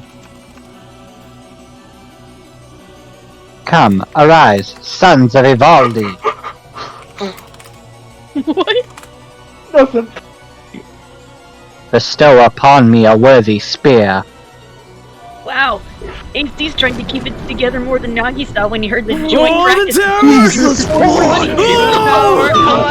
As the massive crimson tower fell, that had fallen to make a terrible gold-colored explosion. I can't wait to get cancelled. A massive spear appeared inside from inside those flames, so tall, like a tower that you had to look up to see all of it. It was too large even for a giant's hand. The divinely beautiful spear of the gods was so massive, it gave the illusion that the fallen tower had turned into a spear of the same size. It was a spear of a certain victory, this victory that none could escape. Yorin. Looks like your twin towers won't help you now. God How damn it. foolish to block off your means of escape on both sides. You know, this means the Twin Towers got felon by something that What? looks awful lot like conducted. No. Look, we can allude to it. Let's not make it direct, at least. We're forgetting. Anyways, You That can't was letting me defend know people against from even a single spear. when she snapped her fingers in command, the massive tower-shaped spear shot at Beatrice like a lightning bolt. Oh shit! It aimed right for the middle of the center of the Golden Witch's heart, with extreme precision. She danced in the gap between those towers like a butterfly, slicing straight through the air like a flash of lightning. Good stuff, good stuff, good stuff, good stuff. Ha! So you use Gunninger at a moment like this. You really are incredible, teacher. Oh, pardon me, I The burped into my... spear of Gungnir! I thought I'd say that again. Ruthless towers! Arise, giant soldier battle line! Fully block the divine spear with your shields and chests! Yo, soldiers of stone coming up in defense mode! The shoulder war towers exploded in gold. It became several billion gold butterflies. Noticing this shit. Those butterflies took the shape of 7 massive armored soldiers. Each stretched a full 50 mirut into the sky. They line up in front of Beatrice, protecting their master and holding massive shields that towered like windmills. Oh, that's fucking sick! This is awesome! They were as massive as a mountain range. The witch behind them were like a small moon hiding behind the towers. This is awesome, this is awesome, this is These are her husbands. Once in the past, the massive shields these giants held had been readied by the whole regiment. They had protected King Wilhelm's castle not only from arrows, but from the wind and the rain. For when they had faced upward and held their shields to the heavens, not a single raindrop had gotten through. Holy hell, this is amazing! Foolish. The shame of a witch who has forgotten to respect things sacred. Did you think mere giants could defend against a spear of the gods? Indeed. No matter how much human metal you are armed with, you cannot block a spear of the gods. A wonderful... I don't even know how to fucking say that word. Epaulet. Epaulet. Epaulet made by metal. No way! Beatrice-sama! It's Lucifer's Frieza, I can't! I want. It's fine, Beelzebub is now southern. Beatrice is charging up her spirit bomb! Of course I haven't forgotten, teacher! Come, arise, disciples of Hephaestus! Hephaestus? Bestow upon me a worthy shield! A golden whirlwind arose at the feet of the giant soldiers. Oh, It was a shit, cloud of shit. countless butterflies. They attached themselves to the massive shields like gold leaf, sparkling like they were a gold mirror. Oh, was come an on, no! It was an absolute defensive wall given to a goddess by the chief of the gods. The Aegis Shield! This is some fucking fake Stay Night bullshit! Oh, dude, now it is just an anime. when the holy spear, which left a dignified tail between behind like a comet, crashed into the mountain range of the golden shield, there's a terrible thunderous roar. It was the creaking of the pillars that had held up the heavens. This is some legit Fate Stay Night shit. The divine This was spear. a great nightmare. The divine spear spun around and around and was sent flying in the direction of the setting sun.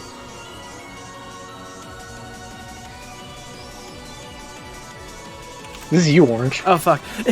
Impossible! She defended against the divine spear. No, that is not correct. The divine sphere avoided her. It is the law of the gods that an absolute spear and an absolute shield must never fight one another. Although, in the end, it means the same thing as defending against it.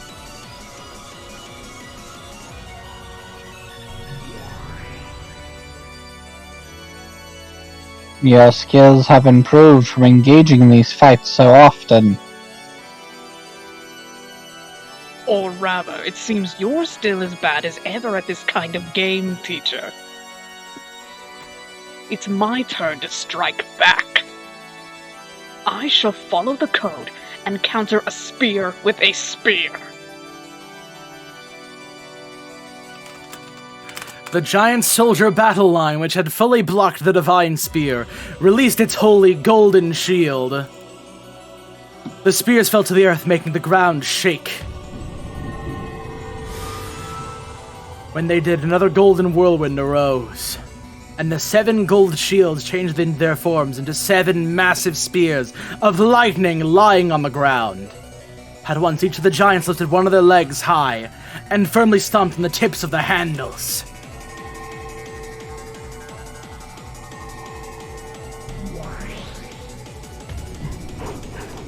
Whoa, holy shit! This is not as animated in the original, by the way, nor slash the PS3 mod. What is it like in the original? It's still. It's very still. Oh, it's literally just it's a slideshow. As the earth I mean, showed, does it show these like giants at all? it It's showed like the a giants in the silhouette. towers, but like silhouettes. They're not detailed at all. Yeah. As the earth shook with a thunderous sound, the 7 lightning spears spun beautifully and flew up above the giant soldiers' heads. They scattered into a golden splash and began to fall before the giants. Each of the giants squared off, and with the force of their whole body, they kicked and smashed them. The broken pieces numbered exactly 30 and became lightning spears of exactly the same size as the originals, which made 210 for the 7 giants, and all those burst at once, which with each splitting the 30 thorns, for a total of 6,300. They became a barrage of thunderclouds drawing a beautiful geometric pattern. And then each changed into 3 bolts of lightning, so that 18,900 thunderbolts shot at the predecessor Beatrice.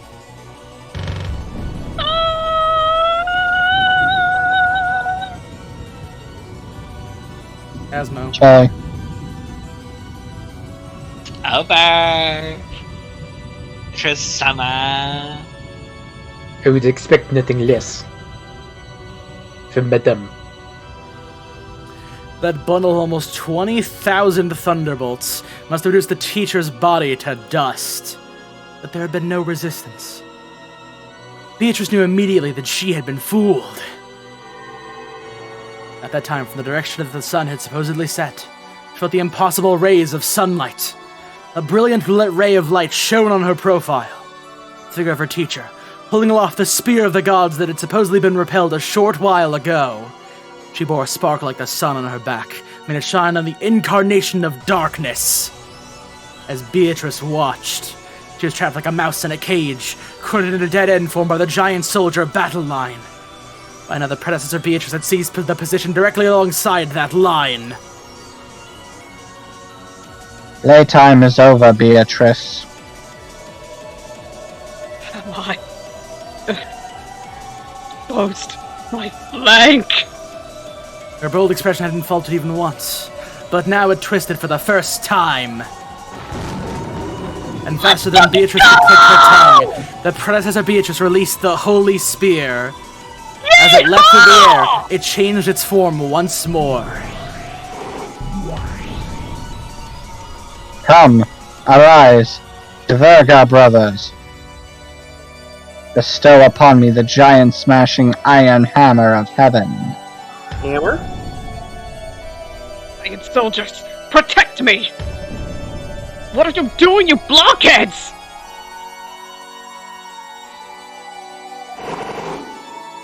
By now it was no longer a spear, but the whirlwind of a massive hammer that raised a sound like a windstorm as it flew through the air. It was the legendary hammer that had shaken even the king of the frost giants. But the giant soldiers couldn't escape from that fear.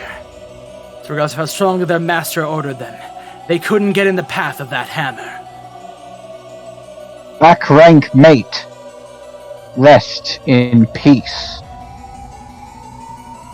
Damn it! For the whirlwind of that massive chunk of metal, Beatrice was nothing more than a mere speck. The instant that whirlwind started to suck Beatrice in, she would changed into a massive war tower. Holy hell! The iron hammer smashed the war tower, scattering tremendous amounts of rubble, but it did not reach she who had escaped behind it. Furthermore, when the smoke started to settle, the war tower had sucked in the massive iron hammer without crumbling, and blocked the way. Even the giant-smashing iron hammer couldn't break through the final tower protecting the witch. However, this war tower is actually the witch's last trump card. It was a war tower for dodging that could only save her from danger once. But this tower was impregnable. No weapon could break through it. At that time, the moon disappeared. She just hid in the shadow of the giant soldier battle line in the war tower. She looked up at the sky.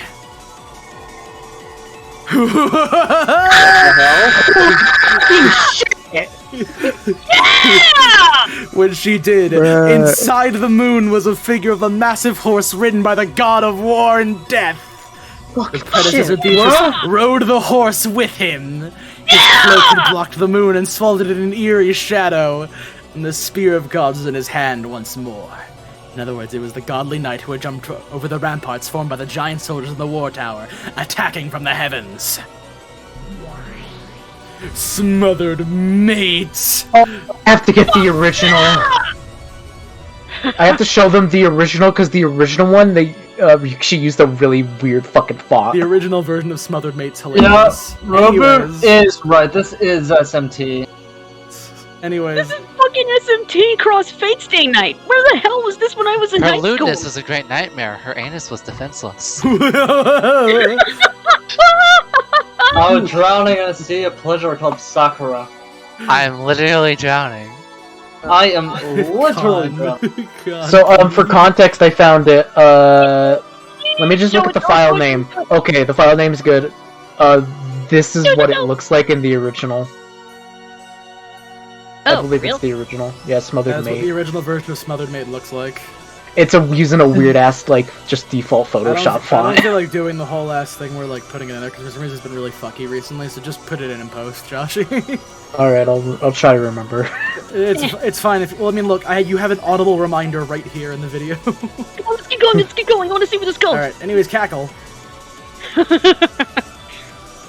You got me. Smothered mate. It was fun, Beatrice. The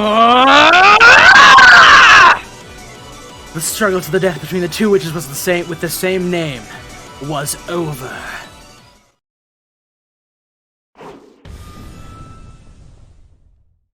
What the fuck? The spear that had been launched from the heavens pierced the ground.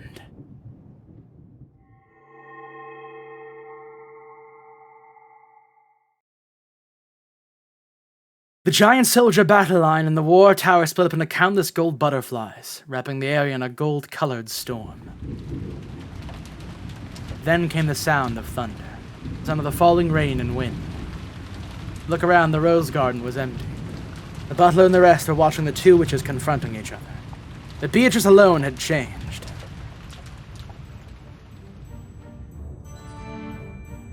She had been pierced straight through by the spear, from the base of her neck and her right shoulder to her left buttocks, unable to even reach the ground with her feet.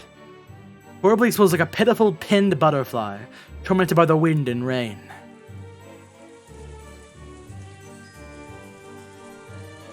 Dashi. Oh, Peach-sama!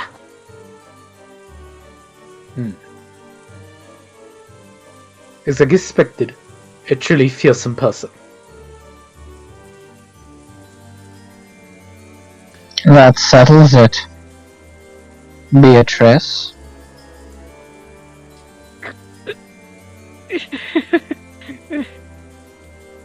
Ouch.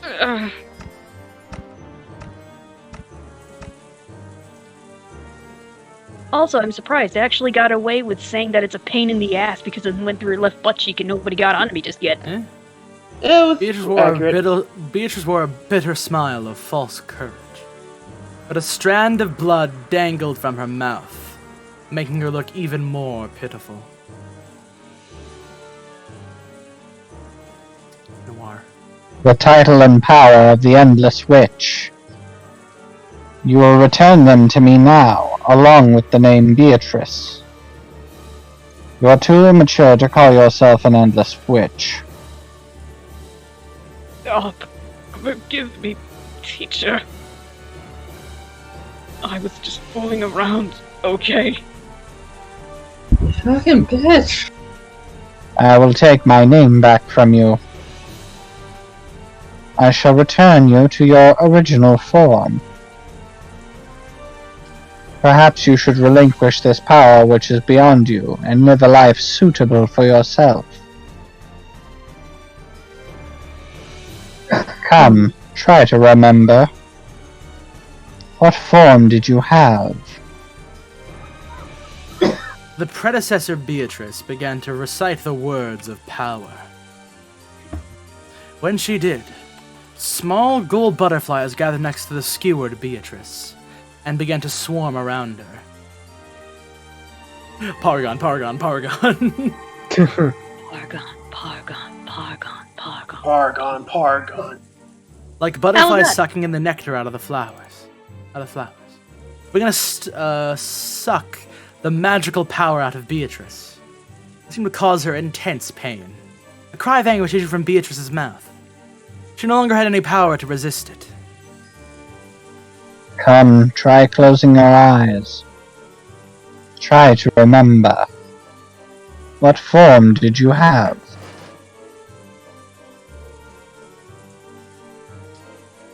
Come, Beatrice.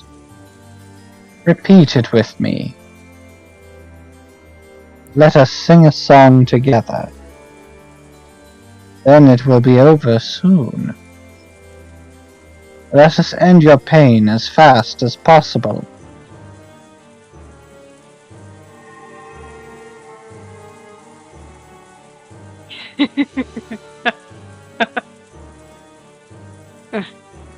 You're right.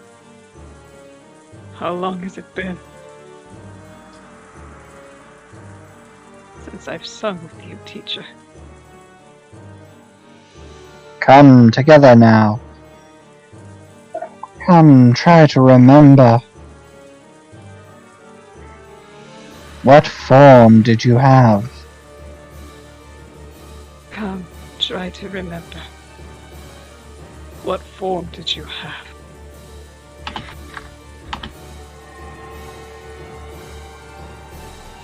When the two of them began to recite the same song, more and more gold butterflies danced around, swarming around Beatrice. It will be all right, milady. You will lose your place as my disciple, but that will not change the fact that you are the lady I serve. After that, I shall read a book for you again. I shall bake you apple pies once more, just like it was long ago. Come, try to remember.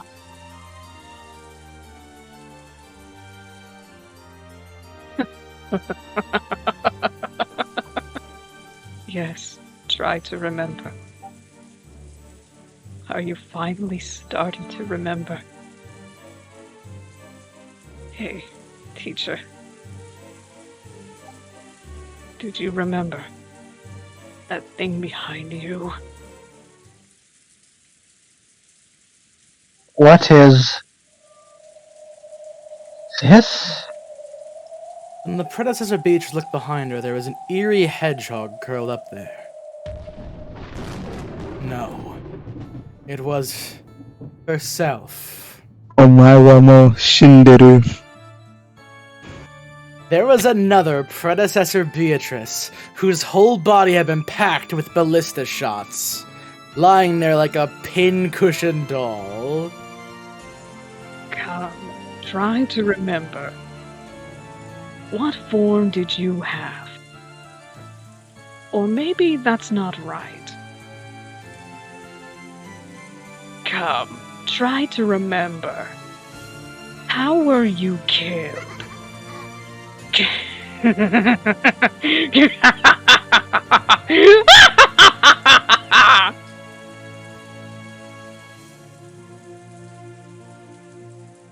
The predecessor Beatrice was stunned. Oh, Her form gradually began to fade away.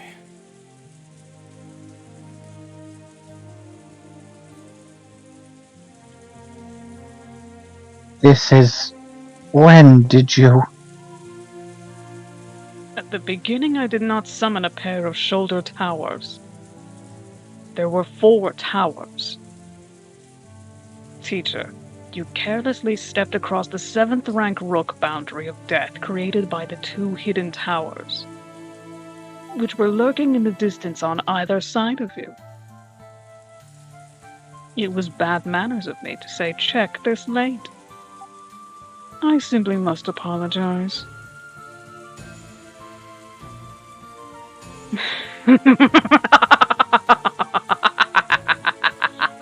The battle had been decided at the very beginning. It had been over since the time the predecessor had leaned forward, readying her holy spear to attack. Beatrice, who had been wedged between her shoulder towers. The hidden towers lurking on either side had bathed her in a windstorm of ballista shots from 720 ports on both sides, pinning and killing her. However, Beatrice hadn't wanted it to be resolved like that. She wanted to let her teacher take her next move. She was acting as though the game was still on.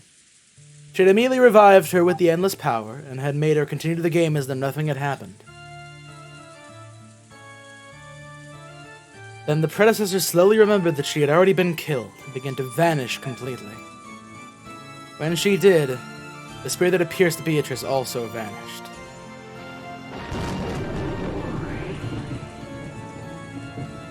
Beatrice finally landed on the ground. This isn't even there wasn't even a trace of a scar. It was fun, teacher. If you want to play again, I'll revive you anytime.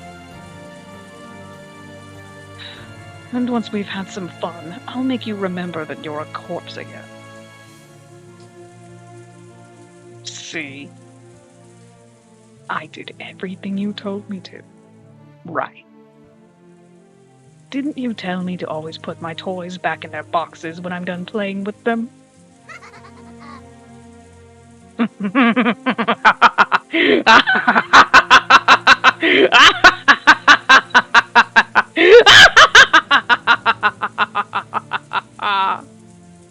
Was it an easy victory?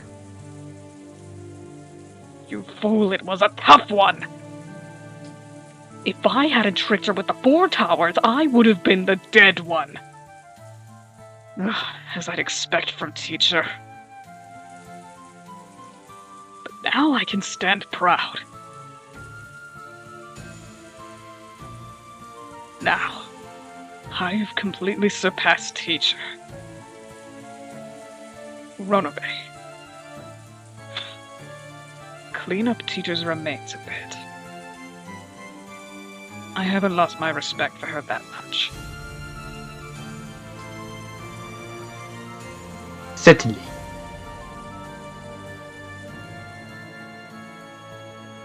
Tonight's first twilight became a little too righteous. A little cleanup will be necessary.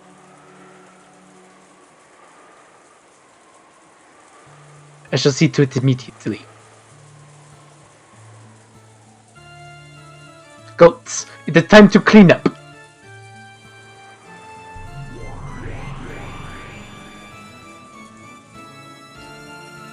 Renove snapped his fingers, blazing.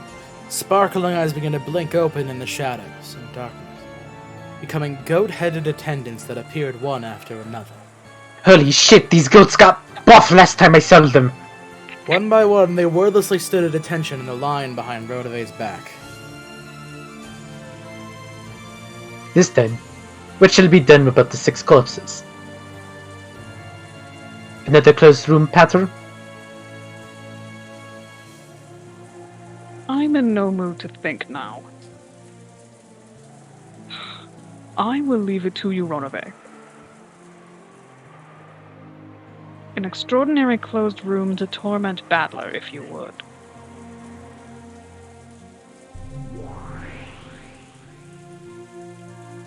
Certainly.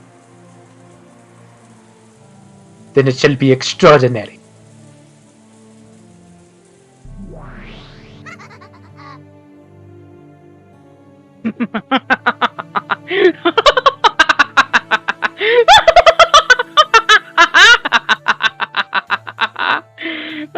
Okay. Where's Battler? Battler! Did you see my big moment? Hmm?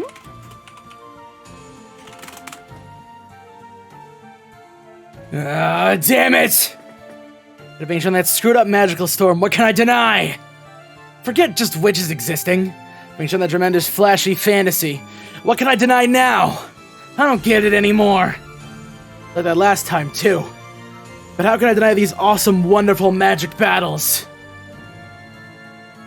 Isn't that right? After watching this, you can't talk your way out of it, right? Okay, Battler, let me hear some ridiculous reasoning.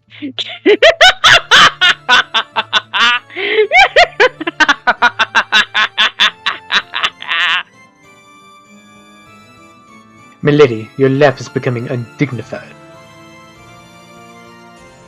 Oh, my apologies. But that isn't my fault. After all, Battler tightly closes his eyes, grinds his teeth, and shows me that ever so bitter expression. It just automatically slips out of my mouth, you see.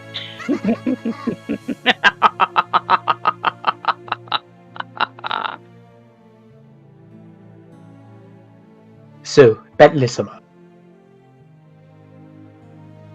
why don't you return to the table without losing heart? Milady is expecting your counterattack, you see. Quit messing with me. I thought I could make a counter-argument. In the first place, everything was already screwed up when the tower sprouted up out of the earth. Say that under the ground in Norkenjima there's a secret laboratory for building super alloy combining robots or something. And that pushing a button can make these strange towers sprout up. Right, and then those huge giants must be the robots. Maybe an evil secret association's mecha monsters? I don't get it. Don't talk to me. Ah! Look, don't cry, okay? Bang, bang, it's magic! If you want, I'll crush the moon and make comets fall like rain. I can even bury the whole island in those massive breasted naze chans that you like so much. See? Please do. Agreed.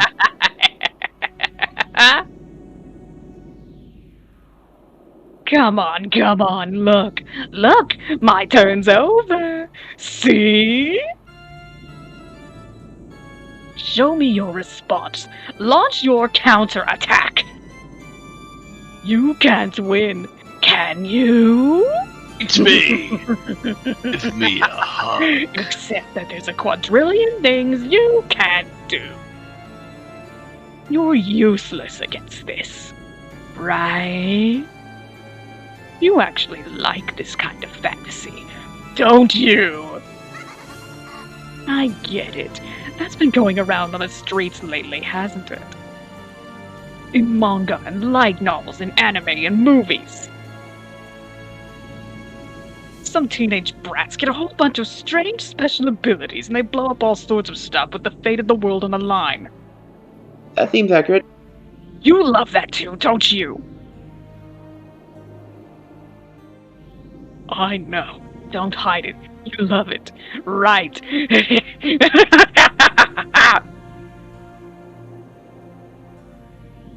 Has the thing you love just been displayed before your very eyes?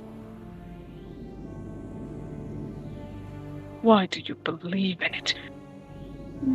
In manga and anime, but you won't believe in me. Believe it.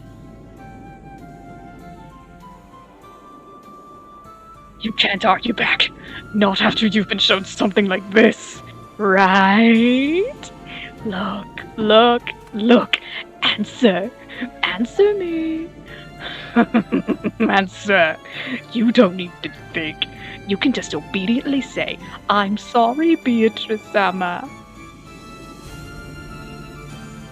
Look. Try saying it. I'm sorry, Beatrice-sama. Try saying it. Say it. Don't be embarrassed now.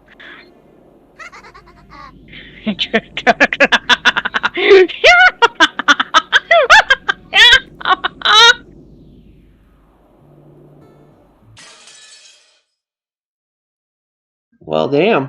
Umineko no Nakukuro ni. Damn. And that'll Okay, be I it for actually need tonight. to take a breath because I actually ran out of air on that last one. Okay, well, we're gonna be stopping there. Yeah, that's a good time. Oh, to don't look stop. at the name of that chapter.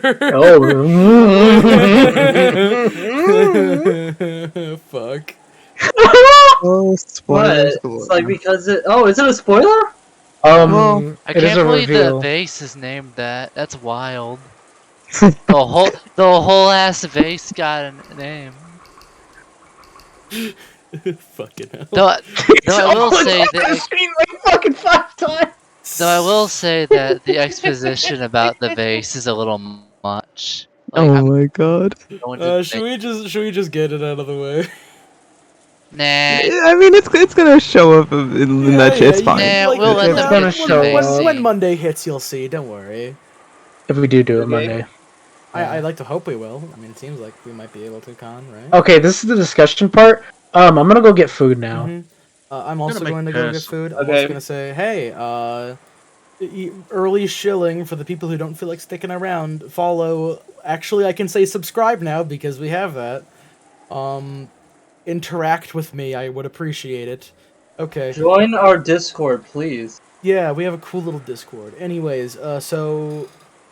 Also, as a Also, I disclaimer, forgot I to was put on this out here, just because you joined the Discord doesn't necessarily mean you'll be joining us in the actual readings of Umineko. That too. Okay, so. You got anything else you want to say, Joshy? No, that's pretty much it. Go to my stuff, whatever. I'll figure out that Joshy shit later. is doing Danganronpa. You should also At check that out. Digital Joshi on YouTube. Digital Joshi. That's Digital Joshi at youtube.com. Alrighty then, enough shilling. So, let's just say hypothetically that it's 12:20 a.m. right now in the morning where I live. You have until 12:50 to discuss things. Go right now. Kaneko, say words. Ugh. So, holy shit, that popped off. Holy shit. It did, Anything indeed. to go ahead and say about that? Because everything just kind of popped off. Do you think that scene kind of described itself? Yo, Yeah. everything in that scene practically described itself. Man, I can't believe.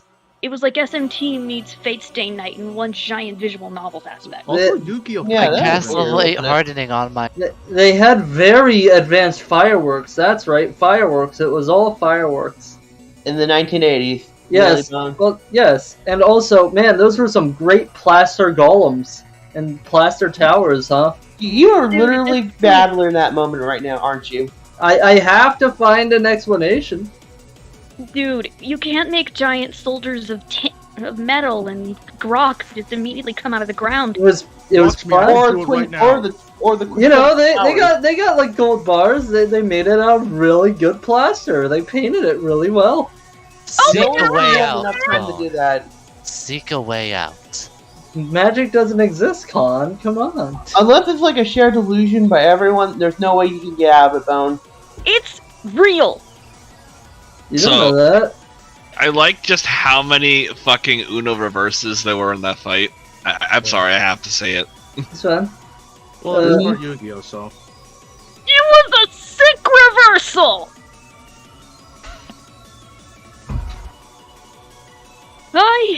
I used to play, Still trying to Used catch to, like- my breath, honestly. Even like used to it's 1v1 play Uno with my brother. I'd always have this rule that if you had a reverse, you could play it on someone's reverse to Yes. waste a card. Used to do it that way. Like that actually happened once, where like we both had 3 of them for some bizarre reason. All threw Uno reverses on each other. That was Do nuts. we? In order to get back on topic, do you have anything else to add, Con? Ugh. Anything else? Just that Beatrice has gotten way more brazen. And now that she's defeated her teacher, things can actually get even more interesting than they've already gotten. I was Beat kind her of teacher like I have to 5 add. times or something, right? She said she did it over and over again, right?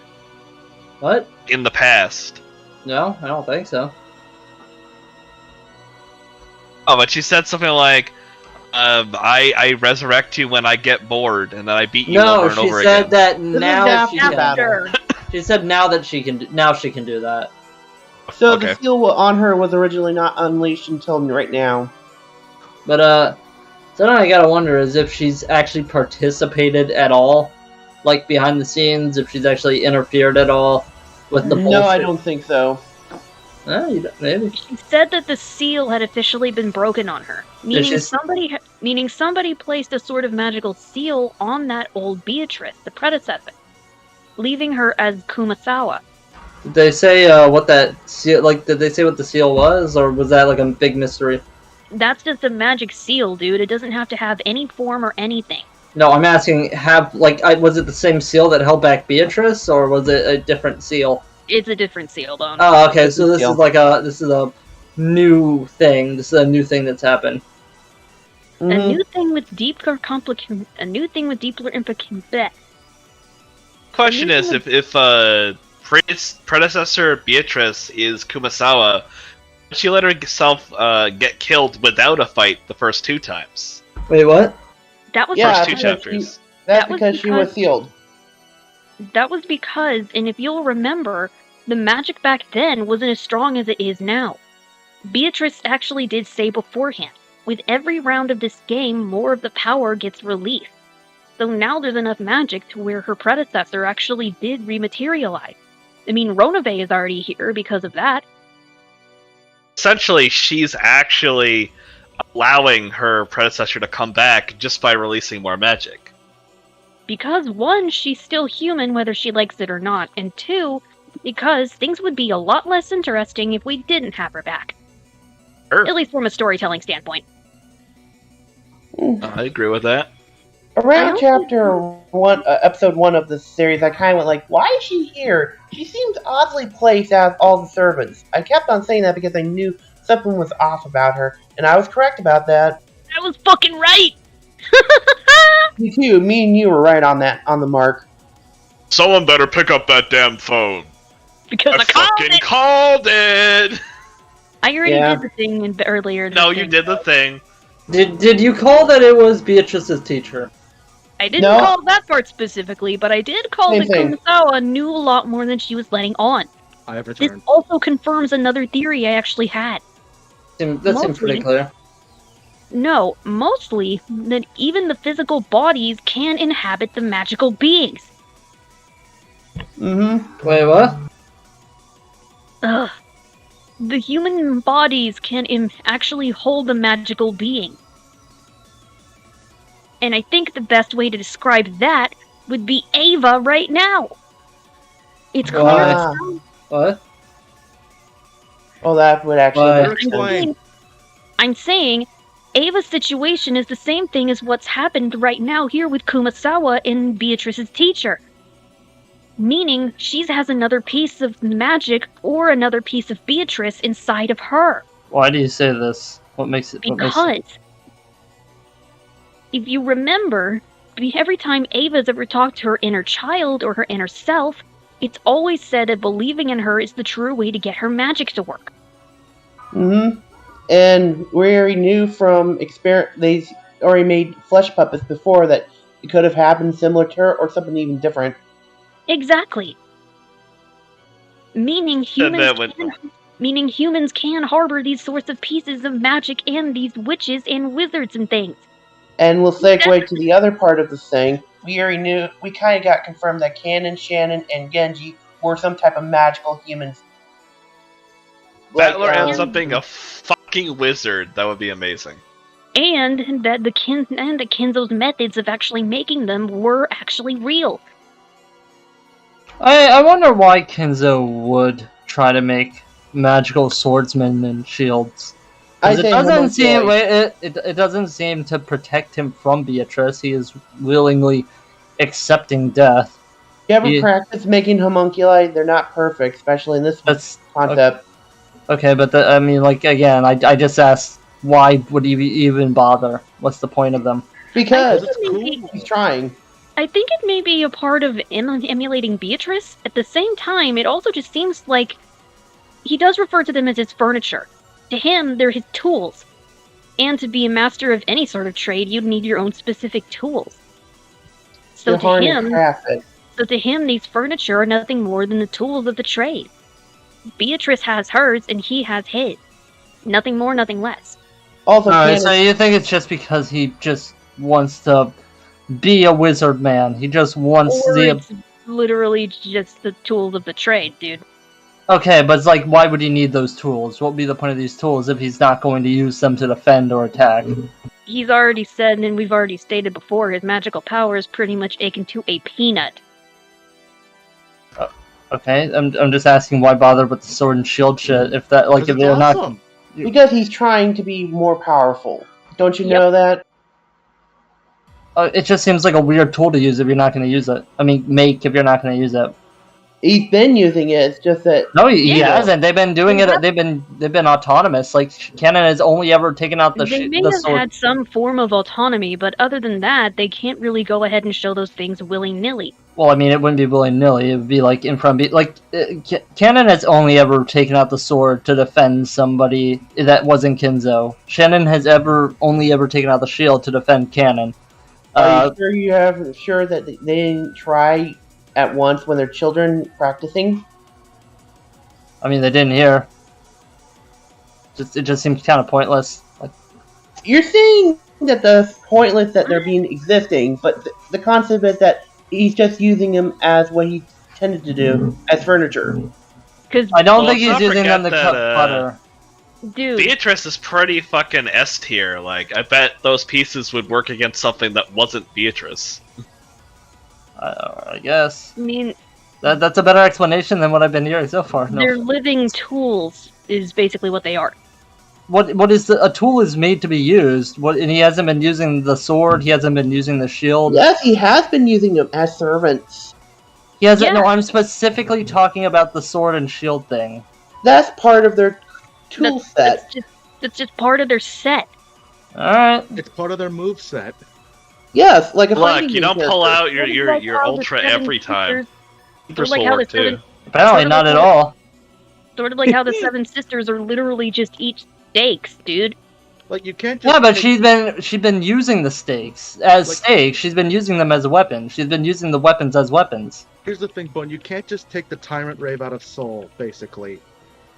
Okay, whatever. I'm sorry. I don't get it.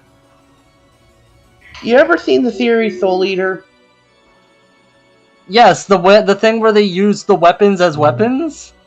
Yes, use the weapons as weapons is what I come back to. They're people, and they're weapons! Okay, they can be Dan, autonomous to give you an and still be weapons. To give you an idea of what the conversation has been like, it's basically been, I don't see the point of why Kinzo would give Cannon and Shen the sword and shield ability if they're not going to use them, and they're saying it doesn't matter from what I've been getting. They were created to be weapons. They're never. But he doesn't use them as weapons. That's fascinating. I thought you were the no magic man. No, I'm just saying, like, assuming that this is a thing. I am saying that when you make a sword and a shield, you don't make them. You make them to be used, but like And he hasn't been using them imminently. Like you make them in He has not preparation even tried to use them. I think Bone is asking a very legitimate question. And I feel like just nobody's really listening to what I'm saying. They're just saying it doesn't matter. It's like it seems like something that would matter. I don't see why you would write a sword and shield thing unless you are specifically just doing it for anime battles, and that seems kind of shallow. He was making them in preparation for the battle with Beatrice and everything. He hasn't fought her at all. What? He hasn't attacked Beatrice. He hasn't, like, he's just been going, Beatrice, play chess with me. Alright, I die now. Because he seriously thinks that he's actually above all of this and literally is the one just organizing the moves on the chessboard. I mean, he's been getting confidence a lot. is misplaced. There we go. Thank you, Shelly. Okay, but he's clearly checkmated a lot of times and not even attempted to, like, get out of check. He is stupid. You gotta admit, He Bones, created he's a stupid. fucking soul homunculus who is now his enemy. All I I'm think asking that's why is he has that, a lot of like, confidence. I created I'm just gonna you. state this: is that like, hey, any individual's theories are valid, no matter Sure. what they say. Absolutely. Just saying. Well, regardless, since we're just going in a circle, let's move on, I guess. Okay.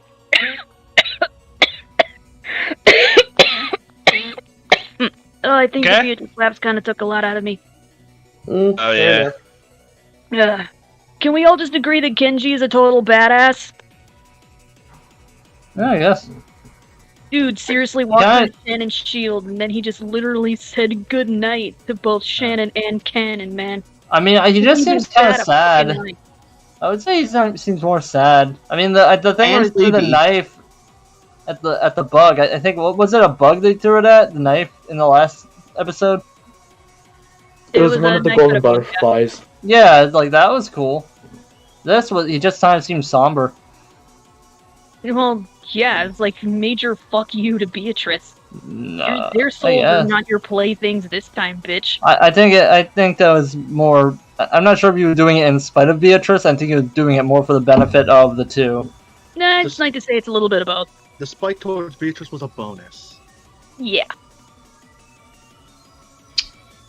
Also, I kind of found it weird that Ronove, whenever he snapped his fingers, actually made Genji officially die. Does this mean that he has the same sort of powers or abilities on par with Genji? He said that Genji was a servant. Then I still have other questions on that. What exactly... Pardon me, sorry. What exactly does it even mean? Well, it seems like Genji is lower on the totem pole than Ronove. Well, if I may ask you a question. Shoot for it. Have you noticed something about Genji? He is very submissive. Not He acts like a robot sometimes in how he emotes to people. It is something that has been in your face the entire time. I feel like it's probably something on his body. Or he's somebody else. Narratively or physically? You know what? Don't even tell me. Something that's always been in our face. Is it on his face, I wonder? It is whenever Genji is on screen. May I see a image of Genji on... Wait a minute. Is he Ronove? No. Okay, hold on a second. Have you guys looked at Genji's full name in the text box? No. What's his full name? The thing would've that's pointed it out always way it's been earlier. in front of you the entire time. What is it? His full What's his- name is Ronaway. Genji God damn, Ronaway. it's been my life. I didn't even. Genji's last name is Ronaway. Okay, I never really looked at his last name. I just. It's on screen when he speaks. Ronave. His full name? His full Yeah. name is Genji Ronaway. Ronaway. It's been there the entire time. I didn't even notice. Which, by the way, this is a very peculiar thing that is specific only to this Wait. version of the game because they don't tell you people's Orange, names in you're the not text box. saying he's.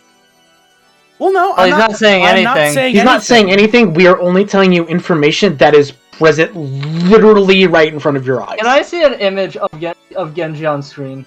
Sure can. Here, let me just fucking get a sprite of Genji really quickly.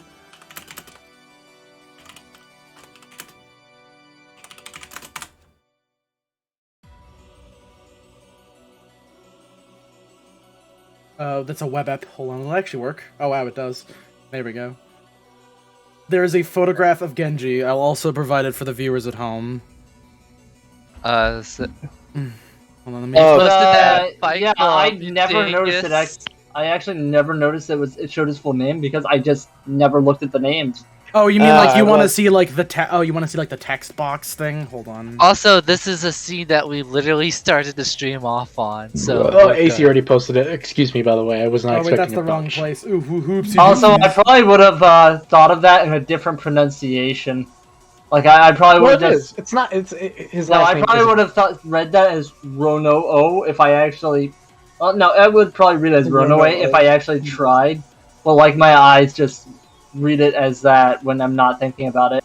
Like, I believe that what is it? Genji's last name is not revealed until the scroll crawl of episode 2. Yeah. So even by now, you would know what Genji's last name is.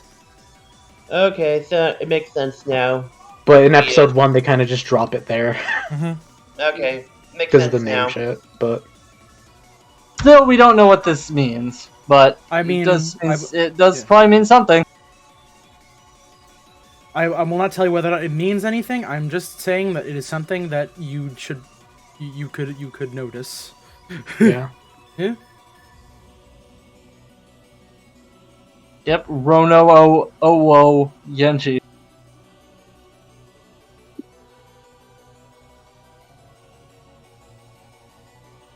Is that it? Are you guys done discussing? Are we? No, I'm thinking. I'm thinking.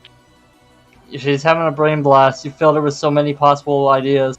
Do do do do do do do.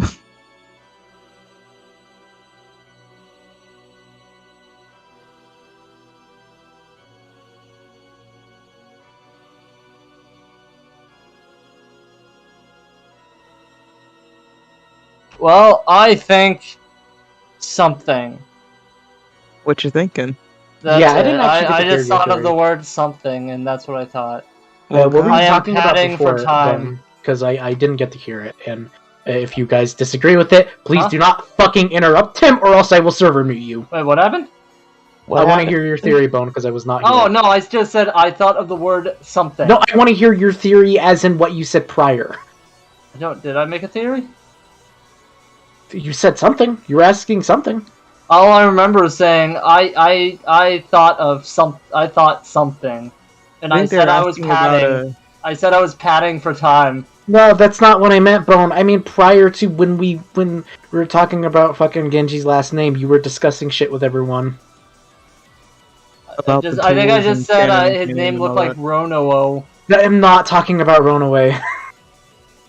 I don't know. Did anybody remember me I saying think I it? When you were figured it talking out. about Shannon and Canon, Yes. I think. I want to know what you were talking about. Well, Please here don't we go. interrupt him. If I you- was saying that I don't understand why somebody would why somebody would make a sword and shield servant without any use of using the sword or shield, but he has yet to use it against Beatrice or any other. Oh, while we're And, being stagnated, I will not. That was actually very Orange. interesting. What?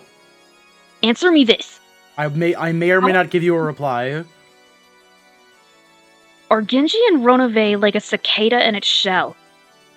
What? What? Yeah, he What? comes out of Runaway all naked and fresh. What? Like Danny No. DeVito out of the couch. Out of the couch. No. Okay, No. okay. If I may interpret this how we understand, are you saying that what is it? Fucking. Okay, to make an allegory to the theory that you were bringing forward earlier, Khan, I assume what you're trying to say is Genji a sort of magical host for Ronave? Or the other way around. It sounds like I can't confirm or deny. We can. I will neither Can't really discuss confirm that. nor deny. Yeah, we can't confirm nor deny that. So also worth mentioning that I went to go get some food a little bit earlier. Did you discuss the nature of unnamed individual popping out of what's her name, Kumasawa? Yeah, I would just kinda call called Kumasawa, it but was calm. I get the feeling this isn't the last we'll be seeing of her. That's for sure. I think I vaguely remember that, like the standoff in the anime, but only whenever they were like standing far away, and that's about it. They might have that scene in a GIF form. There is probably a clip of it on YouTube, and I will try to find a clip of it and show. Maybe it to I'll you guys find one in tenor. No. No, what? No? You can't? Hold on. Well, I mean, my main thought is, sure, seems like something. I'm Can't also really. getting I'm also getting the feeling that something about her is a little more sinister than it lets on. But that's just Really? it's probably just my usual anxiety getting to me. I don't know. I think Silver Beatrice is probably chill. She seemed pretty nice to Battler. She was like, "Hey, don't turn. Hey, you turned evil. That fucking sucks. Don't do that. Bad." So to answer your Bone, to answer your question, no, you cannot find it in the tender gifts, and even if you did, I had to search with a spoiler-related word. Well, anyway, that's fine. I also will say the effects for this part of the novel are fantastic. Mm-hmm. Oh yeah, definitely. They're very fucking banging, dude. Yep. Most Very much thing an upgrade compared to the slideshow that was the original, and even the other more easily accessible mod. The most consistent thing I've ever said about Umineko prior to actually saying things about the story, because I feel like you do lose something by not by knowing things about things like post episode 1, is music fucks. It's a murder mystery. Beatrice is cool. That I can't agree with. Mm-hmm. I mean, will like, Beatrice was barely in and it. are terrifying creatures. I will say, if I may speak a tiny bit of blasphemy, I will say so far my thought of Umineko is, I really think it is better than Higurashi, but I think so far I've still had more emotional moments with Higurashi, if I was to compare it to that. I mean, you've been through 8 episodes of Higurashi, and you've only been through. You know what? Well, I mean, even those first 3 episodes of Higurashi, there were a lot of pop-off moments, more emotion pop-off moments. You shall see the truth soon enough. Alright. The truth of what is. For me, I Unless your already opinion watched... is that of you just like Higurashi more, which is totally fine. I don't know about that. I'm just saying, the pop-off. So far, I've liked the pop-off moments in Higurashi more. Yes, the pop-off of Irie saying questionable. No, I'm kidding. Nah, it's Rena, at that door and all that. I will say there are some good horror elements in Higurashi. And yeah, I think it's better at horror. No, okay. There's a good horror elements here. I am trying to talk as vaguely as possible for anybody that might watch this in the future. Ow. So, do we have anything else to discuss, or are you all done? Hey, Real, pretty much done. I did feel a little bit of sympathy for the devil when Lucifer was being ganged up on like that. No, fuck her! I guess I fuck her hard. Pleasure bone. No! I fuck her. No, throw her in the trash. She's a horrible person. Generic. Then I fuck every one of them. They're all horrible. Bone, throw them in the you have to- trash. Bone, you have to No, remember. don't throw them on the trash. Throw them on me, on my face. The horny people have Ew. to calm down.